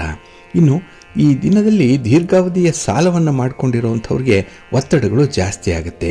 ಹಣದ ವಿಚಾರದಲ್ಲೇ ಈ ದಿನ ಸ್ವಲ್ಪ ಒತ್ತಡ ಜಾಸ್ತಿಯಾಗಿ ಮನಸ್ಸು ಕೂಡ ಕೆಡಿಸ್ಕೊಳ್ಳುವಂಥ ಸಾಧ್ಯತೆಗಳು ಜಾಸ್ತಿ ಇರುತ್ತೆ. ಹಣದ ಕೊರತೆ ಉಂಟಾಗುತ್ತೆ. ಹೆಚ್ಚಿನ ಸಂಪಾದನೆಗೆ ಹೊಸ ದಾರಿಯನ್ನು ಹುಡುಕುವಂಥ ಒಂದು ಪ್ರಯತ್ನ ಕೂಡ ಇರುತ್ತೆ. ಆದರೆ ನಿಮ್ಮ ನಿರ್ಣಯಗಳನ್ನು ಹಠಾತ್ತನೆ ಬದಲಾಯಿಸುವಂಥ ಒಂದು ಪ್ರಯತ್ನವನ್ನು ಮಾಡಬೇಡಿ. ಹಾಗೆ ಈ ದಿನ ಒಂದು ಕಳವಾಗ್ಬೋದು, ವಸ್ತು ಅಥವಾ ಮೋಸಕ್ಕೆ ಒಳಗಾಗಬಹುದು. ಸ್ವಲ್ಪ ಎಚ್ಚರಿಕೆಯಿಂದ ಇರಿ. ನಿಮ್ಮ ಇಷ್ಟ ದೇವರನ್ನು ಆರಾಧನೆ ಮಾಡ್ತಾ ಇರಿ. ಹಾಗೆ ಈ ದಿನ ಶನಿ ಸ್ತೋತ್ರವನ್ನು ಹೇಳ್ಕೊಳ್ಳಿ, ಶನಿದೇವರ ದರ್ಶನವನ್ನು ಮಾಡಿಕೊಳ್ಳಿ, ನವಗ್ರಹ ಸ್ತೋತ್ರವನ್ನು ಹೇಳ್ಕೊಳ್ಳಿ, ಒಳ್ಳೆಯದಾಗುತ್ತೆ. ನಿಮ್ಮ ಅದೃಷ್ಟದ ಬಣ್ಣ ನೇರಳೆ, ಅದೃಷ್ಟದ ದಿಕ್ಕು ಪೂರ್ವ ದಿಕ್ಕು, ಅದೃಷ್ಟ ಸಂಖ್ಯೆ 2. ವೃಷಭ ರಾಶಿಯವರಿಗೆ ಈ ದಿನ ತೃತೀಯದಲ್ಲಿ ಚಂದ್ರ ಇದ್ದಾನೆ. ಹಾಗಾಗಿ ಶುಭ ಫಲಗಳ ಯೋಗ ಇರುವಂಥದ್ದು. ಅದರಲ್ಲೂ ಈ ಆಸ್ತಿ ಕ್ರಯ ವಿಕ್ರಯ ಇದರ ವ್ಯವಹಾರ ಏನಿದೆ ಇದರಲ್ಲಿ ತುಂಬ ಅನುಕೂಲತೆಗಳಿರುತ್ತೆ. ರಿಯಲ್ ಎಸ್ಟೇಟ್ನಲ್ಲಿರುವಂಥವ್ರಿಗೆ ಈ ದಿನ ತುಂಬ ಅನುಕೂಲ ಇದೆ, ಲಾಭ ಇದೆ. ಹಾಗೆ ಈ ದಿನ ಕೆಲಸಗಾರರನ್ನು ಸರಿಯಾಗಿ ನಡೆಸ್ಕೊಳ್ಳುವಂಥ ಒಂದು ಸಂದರ್ಭ ಇದೆ. ಹಾಗಾಗಿನೇ ನಿಮ್ಮ ಸಹೋದ್ಯೋಗಿಗಳಾಗಲಿ ಅಥವಾ ನಿಮ್ಮ ಜೊತೆಯಲ್ಲಿ ಕೆಲಸ ನಿರ್ವಹಿಸುವಂಥ ಯಾವುದೇ ಅಧಿಕಾರಿ ವರ್ಗದವರಾಗಲಿ ವಿಶೇಷವಾಗಿ ನಿಮಗೆ ಒಳ್ಳೆಯ ಸಪೋರ್ಟನ್ನು ಕೊಡ್ತಾರೆ. ಹಾಗೆ ಅಗತ್ಯಕ್ಕೆ ತಕ್ಕಷ್ಟು ಹಣ ಸಂಪಾದನೆ ಆಗುವಂಥ ಒಂದು ಒಳ್ಳೆಯ ದಿನ. ಹಳೆಯ ಸಾಲಗಳು ಇತ್ಯರ್ಥ ಆಗುವಂಥ ದಿನ ಕೂಡ. ಇನ್ನು ಹೊಸ ಪರಿಚಯಗಳಿಂದಲೇ ಆರ್ಥಿಕ ಲಾಭಗಳು ಉಂಟಾಗುವಂಥದ್ದು ಕೂಡ ಇದೆ. ಆದರೆ ಈ ದಿನ ಸ್ವಲ್ಪ ಮಟ್ಟಿಗೆ ಹಣಕಾಸಿನ ಸಮಸ್ಯೆಗಳಿಂದ ಮುಕ್ತರಾಗುವಂಥದ್ದು ಕೂಡ ಇರುತ್ತೆ. ಇದು ನಿಮಗೆ ಒಂದು ಪ್ಲಸ್ ಪಾಯಿಂಟ್ ಆಗಿ ಇರುವಂಥದ್ದು. ಆಕಸ್ಮಿಕವಾಗಿ ವ್ಯವಹಾರದಲ್ಲಿ ಬದಲಾವಣೆಯನ್ನು ಮಾಡಿಕೊಳ್ಳುವಂಥದ್ದು ಕೂಡ ಇದೆ. ಹಾಗೆ ಈ ದಿನ ನಿಮ್ಮ ಮಾತು ಆದಷ್ಟು ಸ್ಪಷ್ಟವಾಗಿ ಇರುವಂಥದ್ದು. ಅದಕ್ಕಾಗಿಯೇ ನಿಮ್ಮ ಮಾತಿನಲ್ಲಿ ಕೆಲವರಿಗೆ ತುಂಬ ವಿಶ್ವಾಸ ಇದೆ, ಮಾತಿಗೆ ಒಂದು ಮೌಲ್ಯ ಇದೆ. ಹಾಗಾಗಿನೇ ಕೆಲವು ವಿಚಾರಗಳಲ್ಲಿ ಮಧ್ಯಸ್ಥಿಕೆಗಾರರಾಗಿ, ತೀರ್ಪುಗಾರರಾಗಿ ನೀವು ಪಾತ್ರ ನಿರ್ವಹಣೆ ಮಾಡುವಂಥದ್ದು ಕೂಡ ಇರುತ್ತೆ. ಇನ್ನು ಈ ದಿನ ಕುಟುಂಬ ಸದಸ್ಯರ ವಿರೋಧ ಜಾಸ್ತಿ ಇರುತ್ತೆ. ಹಾಗಾಗಿ ನಿಮ್ಮ ಕೆಲಸ ಕಾರ್ಯಗಳ ಬಗ್ಗೆ, ನಿಮ್ಮ ಯೋಜನೆಗಳ ಬಗ್ಗೆ ಅಥವಾ ನಿಮ್ಮ ಒಂದು ಪೂರ್ವ ಸಿದ್ಧತೆಯ ಬಗ್ಗೆ ಕೆಲವು ಚಕಾರಗಳು ಬರಬಹುದು ಕುಟುಂಬದಿಂದ. ಆದರೆ ಅವರನ್ನು ಕೂಡ ಕನ್ವಿನ್ಸ್ ಮಾಡುವಂಥ ಒಂದು ಶಕ್ತಿ ನಿಮ್ಮಲ್ಲಿರುತ್ತೆ. ಅಂದರೆ ನೀವು ಯಾವ ಕಾರಣಕ್ಕಾಗಿ ಕೆಲಸವನ್ನು ಕೈಗೊಂಡಿದ್ದೀರಿ ಅನ್ನುವಂಥದ್ದನ್ನು ಭಾಳ ಸ್ಪಷ್ಟವಾಗಿ ತಿಳಿಸ್ತೀರಿ. ಹಾಗಾಗಿ ಈ ಎದುರಾಳಿಯನ್ನು ಬಾಯಿ ಮುಚ್ಚಿಸುವಂಥ ಕೆಲಸವನ್ನು ಈ ದಿನ ಮಾಡುವಂಥದ್ದು ಬಹಳ ಸಮರ್ಥವಾಗಿ ಮಾಡ್ತೀರಿ. ಧನಾತ್ಮಕವಾದಂಥ ಫಲಿತಾಂಶಗಳು ಈ ದಿನ ಪೂರ್ತಿ ಇರುತ್ತೆ. ನಿಮಗೆ ಒಟ್ಟಾರೆ ಕಂಫರ್ಟಬಲ್ ಆಗಿರ್ತೀರಿ. ನಿಮ್ಮ ಮನೆ ದೇವರನ್ನು ಸ್ಮರಣೆ ಮಾಡ್ಕೊಳ್ಳಿ. ಹಾಗೆ ಆಂಜನೇಯ ಸ್ತೋತ್ರವನ್ನು ಹೇಳ್ಕೊಳ್ಳಿ, ಹನುಮಾನ್ ಚಾಲೀಸನ್ನು ಹೇಳ್ಕೊಳ್ಳಿ, ಒಳ್ಳೆಯದಾಗುತ್ತೆ. ನಿಮ್ಮ ಅದೃಷ್ಟದ ಬಣ್ಣ ಕೇಸರಿ, ಅದೃಷ್ಟದ ದಿಕ್ಕು ಈಶಾನ್ಯ ದಿಕ್ಕು, ಅದೃಷ್ಟ ಸಂಖ್ಯೆ 1. ಮಿಥುನ ರಾಶಿಯವರಿಗೆ ಈ ದಿನ ದ್ವಿತೀಯದಲ್ಲಿ ಚಂದ್ರ ಇದ್ದಾನೆ. ಇದು ಕುಟುಂಬ ಸ್ಥಾನ, ಇದು ಧನಸ್ಥಾನ. ಹಾಗಾಗಿ 2ನೇ ಮನೆಯಲ್ಲಿ ಚಂದ್ರ ಅಂದರೆ ಹಣಕಾಸಿನ ವಿಚಾರದಲ್ಲಿ ಕುಟುಂಬದೊಳಗೆ ಮನಸ್ತಾಪಗಳು ಆಗುತ್ತೆ. ಹಣವೇ ಪ್ರಧಾನವಾಗಿ ಇರುವಂಥದ್ದು. ಹಾಗಾಗಿ ನಿಮ್ಮ ಒಂದು ವ್ಯಕ್ತಿತ್ವವನ್ನಾಗಲಿ, ನಿಮಗೆ ಇರುವಂಥ ಗೌರವವನ್ನಾಗಲಿ ಕಡಿಮೆ ಮಾಡುವಂಥ ಪ್ರಯತ್ನ ಹಣದಿಂದ ಆಗುತ್ತೆ. ಹಾಗಾಗಿ ಈ ಹಣವನ್ನು ಯಾರು ಕಂಡುಹಿಡಿದ್ರೋ ಅನ್ನುವಂಥ ರೀತಿಯಲ್ಲಿ ಈ ದಿನ ನಿಮ್ಮ ಪ್ರತಿಕ್ರಿಯೆ ಕೂಡ ಇರುವಂಥದ್ದು ಇದೆ. ಹಾಗೆ ಕುಟುಂಬ ಸದಸ್ಯರ ವರ್ತನೆಯಿಂದ ಮಾನಸಿಕವಾಗಿ ಕಿರಿಕಿರಿಗಳು ಹೆಚ್ಚಾಗುವಂಥದ್ದು ಇದೆ. ಹಾಗೆ ಕೆಲವರ ನಡವಳಿಕೆಗಳು ನಿಮಗೆ ಬಿಸಿ ತುಪ್ಪದಂತೆ ಇರುವಂಥದ್ದು. ಹೇಳಾಗಿಲ್ಲ ಬಿಡಾಗಿಲ್ಲ. ಹಾಗೆ ಅನುಭವಿಸ್ಲಿಕ್ಕೂ ಕೂಡ ಆಗಲ್ಲ ಅಂಥ ಒಂದು ಸ್ಥಿತಿಯಲ್ಲಿ ಈ ದಿನ ಒದ್ದಾಡುವಂಥದ್ದು ಕೂಡ ಇರುತ್ತೆ. ಇನ್ನು ಯಾವುದೇ ಒಂದು ಖರೀದಿ ಪ್ರಕ್ರಿಯೆ ಇದ್ದರೆ, ಕೆಲವು ವಸ್ತುಗಳನ್ನು, ವಾಹನಗಳನ್ನು, ಒಡವೆ ವಸ್ತ್ರಗಳನ್ನು ಖರೀದಿ ಮಾಡಬೇಕು ಅಂತಿದ್ದರೆ ಆ ಖರೀದಿಯ ಪ್ರಕ್ರಿಯೆ ಕೂಡ ಮುಂದಕ್ಕೆ ಹೋಗುತ್ತೆ. ಯಾವುದೋ ಒಂದು ಕಾರಣಕ್ಕೆ ಅದು ನೀವು ಅಂದುಕೊಂಡಂಥ ಸಮಯದಲ್ಲಿ ನಡೆಯಲ್ಲ, ಅದು ಮುಂದೆ ಹೋಗೇ ಘಟಿಸುವಂಥದ್ದು. ಹಾಗೆ ಈ ದಿನ ಕೆಲವು ವಿಚಾರಗಳಲ್ಲಿ ವ್ಯವಹಾರಗಳು ಸ್ವಲ್ಪ ನಿಧಾನವಾಗಿರುತ್ತೆ. ಹಾಗಾಗಿನೇ ನಿಧಾನವೇ ಪ್ರಧಾನ, ಸಾಧಕ ಬಾಧಕಗಳನ್ನು ನೋಡಿಕೊಂಡು ನೀವು ಕೆಲಸಗಳನ್ನು ಮುಂದುವರಿಸಬೇಕಾಗತ್ತೆ. ಇನ್ನು ಸರ್ಕಾರದ ಕಚೇರಿಗಳಲ್ಲಿ ಕೆಲಸಗಳು ನಿಧಾನ ಗತಿಯಲ್ಲಿ ಆಗುವಂಥದ್ದು ಇದೆ. ಇದರಿಂದ ನಿಮ್ಮ ತಾಳ್ಮೆಯನ್ನು ಕಳ್ಕೊಳ್ತೀರಿ, ಕೋಪೋದ್ರಿಕ್ತರಾಗುವಂಥ ಸಾಧ್ಯತೆ ಈ ದಿನ ಸ್ವಲ್ಪ ಮಟ್ಟಿಗೆ ಕಾಣಿಸುತ್ತೆ.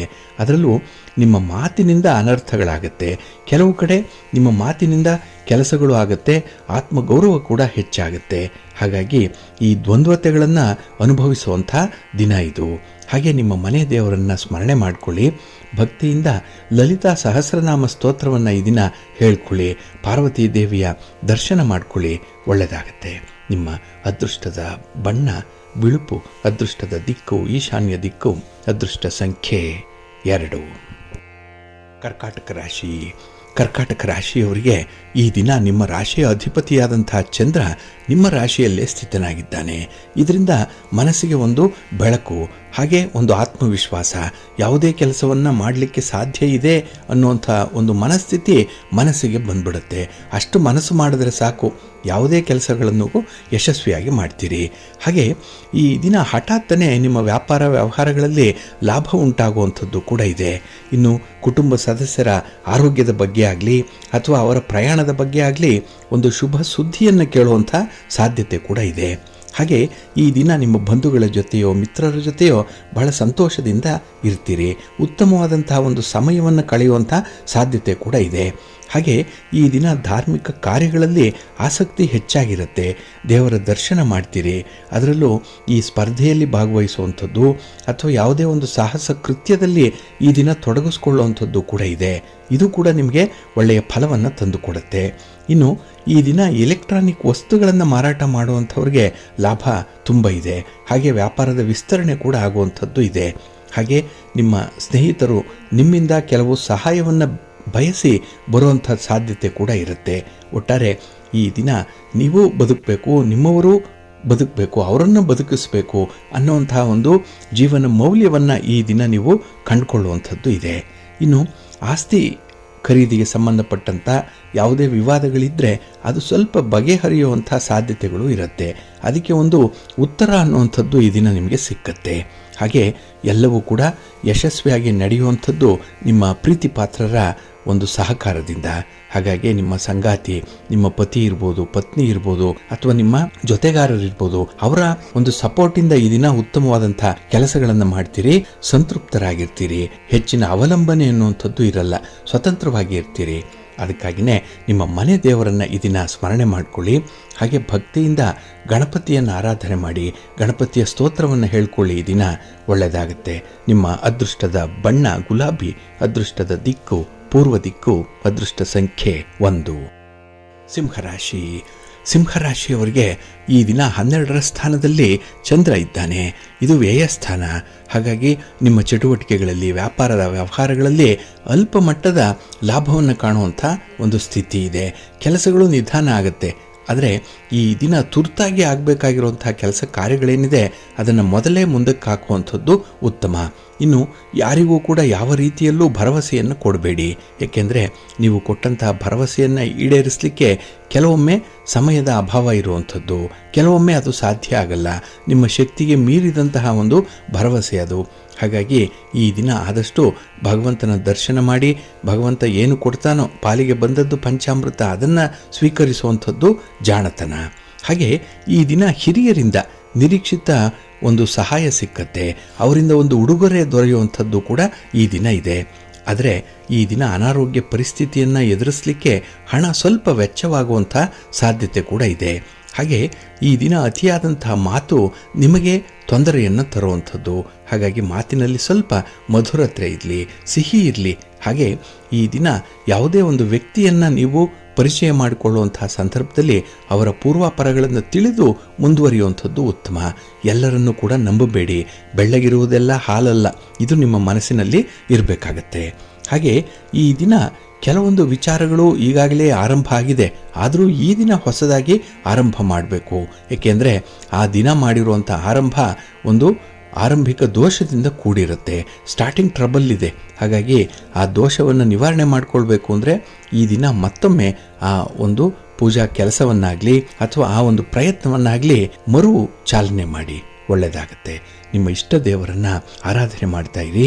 ಹಾಗೆ ಭಕ್ತಿಯಿಂದ ವಿಷ್ಣು ಸಹಸ್ರನಾಮ ಸ್ತೋತ್ರವನ್ನು ಹೇಳ್ಕೊಳ್ಳಿ, ವಿಷ್ಣು ಸ್ತೋತ್ರವನ್ನು ಹೇಳ್ಕೊಳ್ಳಿ, ಒಳ್ಳೆಯದಾಗತ್ತೆ. ನಿಮ್ಮ ಅದೃಷ್ಟದ ಬಣ್ಣ ಹಳದಿ, ಅದೃಷ್ಟದ ದಿಕ್ಕು ಈಶಾನ್ಯ ದಿಕ್ಕು, ಅದೃಷ್ಟ ಸಂಖ್ಯೆ 1. ಕನ್ಯಾ ರಾಶಿ. ಕನ್ಯಾ ರಾಶಿಯವರಿಗೆ ಈ ದಿನ ಲಾಭಸ್ಥಾನದಲ್ಲಿ ಚಂದ್ರ ಇದ್ದಾನೆ. ಹಾಗಾಗಿನೇ ಈ ದಿನ ನಿಮಗೆ ತುಂಬ ಆಶಾದಾಯಕವಾದಂಥ ದಿನ. ಏನೋ ಭರವಸೆ ಇದೆ, ಏನೋ ಸಾಧನೆ ಮಾಡುವಂಥ ಒಂದು ಉತ್ಸಾಹ ಇದೆ, ಹುಮ್ಮಸ್ಸಿದೆ. ಹಾಗೆ ನಿಮಗೆ ಪರಿಚಿತರು ಯಾರಿದ್ದಾರೆ ಸಂಬಂಧಿಕರಲ್ಲಿ ಅಥವಾ ಸ್ನೇಹಿತರಲ್ಲಿ, ಅವರಿಂದ ಉತ್ತಮವಾದಂಥ ಸಹಕಾರವನ್ನು ಪಡ್ಕೊಳ್ಳುವಂಥದ್ದು ಕೂಡ ಇದೆ. ಹಾಗೆ ನಿಮ್ಮ ಆಪ್ತ ಸ್ನೇಹಿತರಿಂದಲೇ ನಿಮಗೆ ಅಗತ್ಯಕ್ಕೆ ಆರ್ಥಿಕ ಸಹಾಯ ಕೂಡ ಸಿಕ್ಕತ್ತೆ. ಇನ್ನು ಪ್ರಮುಖ ವ್ಯವಹಾರಗಳಲ್ಲಿ ಕುಟುಂಬದ ಸದಸ್ಯರ ಸಹಕಾರ ನಿಮಗೆ ಸಿಕ್ಕತ್ತೆ. ಎಲ್ಲ ಕಡೆಯೂ ಕೂಡ ನಿಮಗೆ ಸಪೋರ್ಟಿವ್ ಆಗಿರುವಂಥ ಒಂದು ವಾತಾವರಣ ಇದೆ.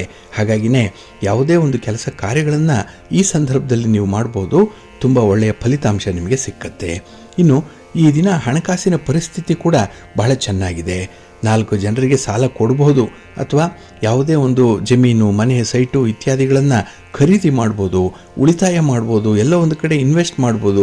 ಇಂಥ ವಿಚಾರಗಳಲ್ಲಿ ಈ ದಿನ ಸ್ವಲ್ಪ ತಜ್ಞರಂತೆ ಮಾತಾಡುವಂಥದ್ದು ಕೂಡ ಇದೆ. ಹಾಗೆ ಈ ದಿನ ಹೊಸ ವ್ಯವಹಾರಗಳನ್ನು ಆರಂಭ ಮಾಡಬೇಕು ಅನ್ನುವಂಥ ಸಂಕಲ್ಪ ಸ್ವಲ್ಪ ಜಾಸ್ತಿ ಆಗುತ್ತೆ. ಹಾಗಾಗಿ ನಿಮ್ಮ ಸ್ನೇಹಿತರು, ನಿಮ್ಮ ಬಂಧುಗಳು ಸಂಕಲ್ಪ ಮಾಡಿಕೊಂಡಿದ್ದಾರೆ, ಅವರ ಜೊತೆ ನೀವು ಸೇರಿ ಆ ಸಂಕಲ್ಪಕ್ಕೆ ಪೂರಕವಾಗಿ ನಿಲ್ಲಬೇಕು. ಅದರ ಬಗ್ಗೆ ಸ್ವಲ್ಪ ಗಮನ ಕೊಡಿ, ಒಳ್ಳೆಯದಾಗತ್ತೆ. ಈ ದಿನ ವಿಶೇಷವಾಗಿ ನಿಮ್ಮ ದೈವಿಕ ಸೇವಾ ಕಾರ್ಯಕ್ರಮಗಳಲ್ಲಿ ಆಸಕ್ತಿ ಹೆಚ್ಚಾಗುತ್ತೆ. ಹಾಗಾಗಿ ಭಗವಂತನ ಸೇವೆ ಮಾಡ್ತೀರಿ, ಭಗವಂತನ ದರ್ಶನ ಮಾಡ್ತೀರಿ. ಇನ್ನು ಕುಟುಂಬಸ್ಥರಿಗೆಲ್ಲರಿಗೂ ಕೂಡ ಈ ದಿನ ನೀವು ಉತ್ತಮ ಮಾರ್ಗದರ್ಶಕರಾಗಿ ಇರ್ತೀರಿ. ಹಾಗೆ ಈ ದಿನ ವಾಹನದ ಬಿಡಿ ಭಾಗಗಳನ್ನು ಮಾರಾಟ ಮಾಡುವಂಥವ್ರಿಗೆ ವ್ಯವಹಾರ ಚೆನ್ನಾಗಿರುತ್ತೆ. ವ್ಯಾಪಾರ ವ್ಯವಹಾರಗಳು ಬಹಳ ಅತ್ಯುತ್ತಮವಾಗಿ ಈ ದಿನ ಇರುತ್ತೆ. ಹಾಗೆ ಈ ದಿನ ನೋವು ನಿವಾರಕವಾದಂತಹ ಔಷಧಿಗಳನ್ನಾಗಲಿ ಅಥವಾ ಯಾವುದೇ ರೀತಿಯ ಔಷಧಿಗಳನ್ನು ನೀವು ತೆಗೆದುಕೊಳ್ತಾ ಇದ್ದರೆ ಸ್ವಲ್ಪ ಜಾಗ್ರತೆ. ವೈದ್ಯರ ಸಲಹೆಯನ್ನು ಮತ್ತೊಮ್ಮೆ ಪಡ್ಕೊಳ್ಳುವಂಥದ್ದು ತುಂಬ ಉತ್ತಮ. ನಿಮ್ಮ ಇಷ್ಟ ದೇವರನ್ನು ಆರಾಧನೆ ಮಾಡಿ. ಹಾಗೆ ಭಕ್ತಿಯಿಂದ ಈ ದಿನ ನೀವು ಶಿವ ಪಾರ್ವತಿಯರ ದರ್ಶನ ಮಾಡಿ, ಶಿವಸ್ತೋತ್ರವನ್ನು ಹೇಳ್ಕೊಳ್ಳಿ, ಒಳ್ಳೆಯದಾಗತ್ತೆ. ನಿಮ್ಮ ಅದೃಷ್ಟದ ಬಣ್ಣ ನೇರಳೆ, ಅದೃಷ್ಟದ ದಿಕ್ಕು ಈಶಾನ್ಯ ದಿಕ್ಕು, ಅದೃಷ್ಟ ಸಂಖ್ಯೆ 1. ತುಲಾರಾಶಿ. ತುಲಾರಾಶಿಯವರಿಗೆ ಈ ದಿನ ಉದ್ಯೋಗ ಸ್ಥಾನದಲ್ಲಿ ಚಂದ್ರ ಇದ್ದಾನೆ, ಕರ್ಮಸ್ಥಾನ ಇದು. ಹಾಗಾಗಿ ನೀವು ಮಾಡುವಂಥ ಉದ್ಯೋಗ, ನಿಮ್ಮ ಕೆಲಸ ಕಾರ್ಯ, ಇದರಲ್ಲಿ ನಿಮಗೆ ಸಂಪೂರ್ಣವಾದಂಥ ಒಂದು ತೃಪ್ತಿ ಇದೆ. ಅದು ಫಲಿತಾಂಶ ಬರದೇ ಇದ್ದರೂ ಪರವಾಗಿಲ್ಲ, ಮನಸ್ಸಿಗೆ ಏನೋ ಒಂದು ತೃಪ್ತಿ. ಹಾಗೆ ಈ ದಿನ ಭಗವಂತನ ದರ್ಶನ ಅದು ಸ್ವಲ್ಪ ಕಷ್ಟ ಸಾಧ್ಯವಾಗುತ್ತೆ, ಆದರೂ ಕೂಡ ಬಹಳ ಸಂಯಮದಿಂದ ಇದ್ದು ಭಗವಂತನ ಒಂದು ಅನುಗ್ರಹಕ್ಕೆ ಪಾತ್ರವಾಗುವಂಥ ಎಲ್ಲ ಚಟುವಟಿಕೆಗಳು ಕೂಡ ಈ ದಿನ ನಡೆಯುತ್ತೆ. ಹಾಗೆ ಈ ದಿನ ಧಾರ್ಮಿಕ ಕ್ಷೇತ್ರದಲ್ಲಿರುವಂಥವ್ರಿಗೆ ಹೆಚ್ಚಿನ ಗೌರವ ಇದೆ, ಮಾನ್ಯತೆ ಸಿಕ್ಕತ್ತೆ. ಹಾಗೆ ಈ ದಿನ ವಿದೇಶದಲ್ಲಿರುವಂಥ ಬಂಧುಗಳಿಂದ ಕೂಡ ಒಂದು ಒಳ್ಳೆಯ ಸುದ್ದಿಯನ್ನು ಕೇಳುವಂಥ ಸಾಧ್ಯತೆಗಳು ಕೂಡ ಇದೆ. ಹಾಗೆ ಕೈಗೊಂಡ ಕೆಲಸ ಕಾರ್ಯಗಳಲ್ಲಿ ತುಂಬ ಯಶಸ್ಸನ್ನು ಪಡ್ಕೊಳ್ಳುವಂಥದ್ದು. ಹಾಗಾಗಿನೇ ಕುಟುಂಬ ಸದಸ್ಯರ ಜೊತೆಯಲ್ಲಿ ಒಂದು ಸಾಮರಸ್ಯದ ವಾತಾವರಣವನ್ನು ಈ ಸಂದರ್ಭದಲ್ಲಿ ನೀವು ನೋಡಬಹುದು. ಇನ್ನು ಉದ್ಯೋಗ ಕ್ಷೇತ್ರದಲ್ಲಿ ಅಧಿಕಾರಿಗಳ ಬೆಂಬಲ ನಿಮಗೆ ಹೆಚ್ಚಾಗುತ್ತೆ. ಹಾಗಾಗಿನೇ ಕೆಲಸ ಮಾಡಲಿಕ್ಕೆ ಒಂದು ಉತ್ಸಾಹ, ಹಾಗೆ ನಿಮ್ಮ ಒಂದು ಸಮಯ ಪ್ರಜ್ಞೆ ಬಹಳ ವಿಪರೀತವಾಗಿರುತ್ತೆ ಈ ದಿನದಲ್ಲಿ. ಹಾಗೆ ಈ ದಿನ ನಿಮ್ಮ ಸಹೋದರರ ಜೊತೆ, ಸಹೋದರಿಯರ ಜೊತೆ ಯಾವುದೇ ರೀತಿಯ ಭಿನ್ನಾಭಿಪ್ರಾಯಗಳಿದ್ದರೆ ಅದನ್ನು ಪರಿಹಾರ ಮಾಡಿಕೊಳ್ಳುವಂಥ ಒಂದು ಪುಟ್ಟ ಪ್ರಯತ್ನವನ್ನು ಮಾಡಿ. ಇನ್ನು ಹಣಕಾಸಿನ ಸಂಸ್ಥೆ, ಬ್ಯಾಂಕ್ ಇರ್ಬೋದು, ಅಲ್ಲಿ ಕೆಲಸ ಮಾಡ್ತಾ ಇರುವಂಥ ಉದ್ಯೋಗಿಗಳಿಗೆ ಸ್ವಲ್ಪ ಆತಂಕ ಎದುರಾಗುವಂಥದ್ದು. ಏಕೆಂದರೆ ಹಣದ ವಿಚಾರ ಅಲ್ವಾ, ಎರಡೂ ರೀತಿಯಲ್ಲಿ ನಿಮಗೆ ಶುಭ ಲಾಭಗಳಿರುತ್ತೆ. ಸ್ವಲ್ಪ ಜಾಗ್ರತೆ. ನಿಮ್ಮ ಇಷ್ಟ ದೇವರನ್ನು ಈ ದಿನ ಆರಾಧನೆ ಮಾಡಿಕೊಳ್ಳಿ, ಶ್ರೀರಾಮ ರಕ್ಷಾ ಸ್ತೋತ್ರವನ್ನು ಹೇಳ್ಕೊಳ್ಳಿ, ರಾಮನಾಮ ಜಪ ಮಾಡಿ. ಈ ದಿನ ಒಳ್ಳೆಯದಾಗುತ್ತೆ. ನಿಮ್ಮ ಅದೃಷ್ಟದ ಬಣ್ಣ ನೇರಳೆ, ಅದೃಷ್ಟದ ದಿಕ್ಕು ಉತ್ತರ ದಿಕ್ಕು, ಅದೃಷ್ಟ ಸಂಖ್ಯೆ 4. ವೃಶ್ಚಿಕ ರಾಶಿಯವರಿಗೆ ಈ ದಿನ ಮಿಶ್ರ ಫಲಗಳಿರುವಂಥ ದಿನ. ಅದರಲ್ಲೂ ಈ ದಿನದ ವಿದ್ಯಮಾನಗಳಲ್ಲಿ ಸ್ವಲ್ಪ ನಷ್ಟ ಉಂಟಾಗುವಂಥದ್ದು ಇದೆ. ಆಸ್ತಿ ವಿವಾದಗಳಲ್ಲಿ ಈ ದಿನ ಹೊಸ ಒಪ್ಪಂದಗಳನ್ನೇನೋ ಮಾಡ್ಕೊಳ್ತೀರಿ, ಆದರೆ ಆ ಸಮಸ್ಯೆ ಬೇರೊಂದು ತಿರುವನ್ನು ಪಡ್ಕೊಳ್ಳುವಂಥದ್ದು ಕೂಡ ಇದೆ. ಹಾಗಾಗಿ ಈ ದಿನದಲ್ಲಿ ಹಣಕಾಸಿನ ಪರಿಸ್ಥಿತಿ ಆಗಲಿ, ಸಂಬಂಧಗಳ ಪರಿಸ್ಥಿತಿಯನ್ನಾಗಲಿ ಬಹಳ ನಾಜೂಕಾಗಿ ಇಟ್ಕೊಳ್ಬೇಕಾಗತ್ತೆ. ಹಾಗೆ ಈ ದಿನ ನಿಮ್ಮ ದೂರದ ಸಂಬಂಧಿಕರಿಂದ ಒಂದು ಶುಭ ಸುದ್ದಿ ಸಿಕ್ಕುವಂಥದ್ದು ಇದೆ. ಬಹಳ ದಿನಗಳಿಂದ ನೀವು ನಿರೀಕ್ಷೆ ಮಾಡ್ತಾ ಇದ್ದಂತಹ ಸುದ್ದಿ ಅದಾಗಿರುತ್ತೆ. ಹಾಗೆ ಈ ದಿನ ಉದ್ಯೋಗ ಕ್ಷೇತ್ರದಲ್ಲಿ ಅಧಿಕಾರಿಗಳ ಬೆಂಬಲ ಹೆಚ್ಚಾಗುವಂಥದ್ದು ಕೂಡ ಇದೆ. ಇನ್ನು ಬಹಳ ವಿಶೇಷತೆ ಅಂತ ಹೇಳಿದ್ರೆ, ಈ ದಿನ ಅಪರಿಚಿತರ ಮೇಲೆ ಹೆಚ್ಚಿನ ಅವಲಂಬನೆಯನ್ನು ಮಾಡಿಕೊಳ್ಬೇಡಿ. ಅಷ್ಟೊಂದು ಡಿಪೆಂಡೆನ್ಸಿ ಒಳ್ಳೆಯದಲ್ಲ. ಇನ್ನು ಈ ದಿನ ನಿಮ್ಮ ಕಾರ್ಯವೈಖರಿಯನ್ನು, ನಿಮ್ಮ ಮಾತುಗಾರಿಕೆಯನ್ನು, ನಿಮ್ಮ ಬುದ್ಧಿವಂತಿಕೆಯನ್ನು ತೋರಿಸುವಂತಹ ಒಂದು ಕಾಲ, ಒಳ್ಳೆಯ ಸಮಯ, ಅದನ್ನು ಸದುಪಯೋಗಪಡಿಸ್ಕೊಳ್ಳಿ, ಒಳ್ಳೆಯದಾಗತ್ತೆ. ನಿಮ್ಮ ತಾಯಿಯವರಿಂದ ಈ ದಿನ ವಿಶೇಷವಾದಂತಹ ಒಂದು ಸಹಾಯವನ್ನು ಪಡ್ಕೊಳ್ಳುವಂಥದ್ದಿದೆ. ಅದು ಹಣದ ಸಹಾಯ ಇರ್ಬೋದು, ಅಥವಾ ಕೆಲಸ ಕಾರ್ಯಗಳನ್ನು ಮಾಡಲಿಕ್ಕೆ ಈ ದಿನ ನಿಮಗೆ ಸ್ಥೈರ್ಯವನ್ನು ತುಂಬುವಂಥದ್ದು ಇರ್ಬೋದು. ಆತ್ಮವಿಶ್ವಾಸವನ್ನು ಈ ದಿನ ಹೆಚ್ಚಿಸಿಕೊಳ್ಳುವಂಥ ಒಂದು ಪ್ರಯತ್ನ ಇರ್ಬೋದು. ಒಟ್ಟಾರೆ ಈ ದಿನ ನಿಮ್ಮ ಕೆಲಸ ಕಾರ್ಯಗಳಲ್ಲಿ ಅತಿಯಾದಂತಹ ಒಂದು ಆತ್ಮವಿಶ್ವಾಸವನ್ನು ತುಂಬಿಕೊಳ್ಳುವಂಥ ಒಂದು ಪ್ರಯತ್ನ ಇರುತ್ತೆ. ಹಾಗೆ ಈ ದಿನ ಬೇರೆಯವರ ಮಾತನ್ನಾಗಲಿ, ಅವರ ಭರವಸೆಯನ್ನಾಗಲಿ ಅತಿಯಾಗಿ ನಂಬಲಿಕ್ಕೆ ಹೋಗಬೇಡಿ. ಇನ್ನು ಈ ದಿನ ನಿಮ್ಮ ಧೈರ್ಯದಿಂದ, ಆತ್ಮವಿಶ್ವಾಸದಿಂದ ಮಾಡುವಂಥ ಕೆಲಸ ಕಾರ್ಯಗಳಲ್ಲಿ ಅದ್ಭುತವಾದಂತಹ ಜಯ ನಿಮಗೆ ಸಿಕ್ಕತ್ತೆ. ಹಾಗೆ ಬಹುಕಾಲದ ಅನಾರೋಗ್ಯ ಪರಿಸ್ಥಿತಿ ಇದ್ದರೆ ಅದರಲ್ಲಿ ಸ್ವಲ್ಪ ಚೇತರಿಕೆಯನ್ನು ಕಾಣುವಂಥ ದಿನ ಕೂಡ. ಒಟ್ಟಾರೆ ಪ್ರಗತಿದಾಯಕವಾದಂತಹ ದಿನ ಇದು. ನಿಮ್ಮ ಮನೆ ದೇವರನ್ನು ಸ್ಮರಣೆ ಮಾಡಿಕೊಳ್ಳಿ. ಹಾಗೆ ಭಕ್ತಿಯಿಂದ ಈ ದಿನ ನೀವು ನವಗ್ರಹ ಸ್ತೋತ್ರವನ್ನು ಹೇಳ್ಕೊಳ್ಳಿ, ನವಗ್ರಹಗಳ ದರ್ಶನ ಮಾಡ್ಕೊಳ್ಳಿ, ಒಳ್ಳೆಯದಾಗುತ್ತೆ. ನಿಮ್ಮ ಅದೃಷ್ಟದ ಬಣ್ಣ ನೇರಳೆ, ಅದೃಷ್ಟದ ದಿಕ್ಕು ಈಶಾನ್ಯ ದಿಕ್ಕು, ಅದೃಷ್ಟ ಸಂಖ್ಯೆ 2. ಧನುರಾಶಿಯವರಿಗೆ ಈ ದಿನ ಅಷ್ಟಮದಲ್ಲಿ ಚಂದ್ರ ಇದ್ದಾನೆ. 8ನೇ ಮನೆ ಇದು. ಹಾಗಾಗಿನೇ ಈ 8ನೇ ಮನೆ ದುಸ್ಥಾನವಾಗಿ ಪರಿಣಮಿಸುವಂಥದ್ದು. ಕೆಲಸ ಕಾರ್ಯಗಳಲ್ಲಿ ವಿಪರೀತವಾದಂತಹ ನಷ್ಟ ಉಂಟಾಗುವಂಥ ಸಾಧ್ಯತೆಗಳು ಜಾಸ್ತಿ ಇದೆ. ಇನ್ನು ಈ ದಿನ ವ್ಯವಹಾರದಲ್ಲಿ ಪ್ರಯಾಣದ ಸಾಧ್ಯತೆ ಕೂಡ ಇದೆ. ಆದರೆ ಪ್ರಯಾಣವನ್ನು ನಿಮ್ಮ ಸ್ವಪ್ರತಿಷ್ಠೆಗಾಗಿ ಪರಿವರ್ತನೆ ಮಾಡಿಕೊಳ್ಳುವಂಥ ಒಂದು ಅವಕಾಶ ಕೂಡ ಈ ದಿನ ಒದಗಿ ಬರುತ್ತೆ. ಹಾಗೆ ಈ ದಿನ ನಿಮ್ಮನ್ನು ಸ್ವಪ್ರಯೋಜನಕ್ಕಾಗಿ ಬಳಸ್ಕೊಳ್ಳುವಂಥವರಿಂದ ಸ್ವಲ್ಪ ದೂರ ಉಳಿಯುವಂಥ ಒಂದು ಪ್ರಯತ್ನವನ್ನು ಮಾಡಿ, ಒಳ್ಳೆಯದಾಗತ್ತೆ.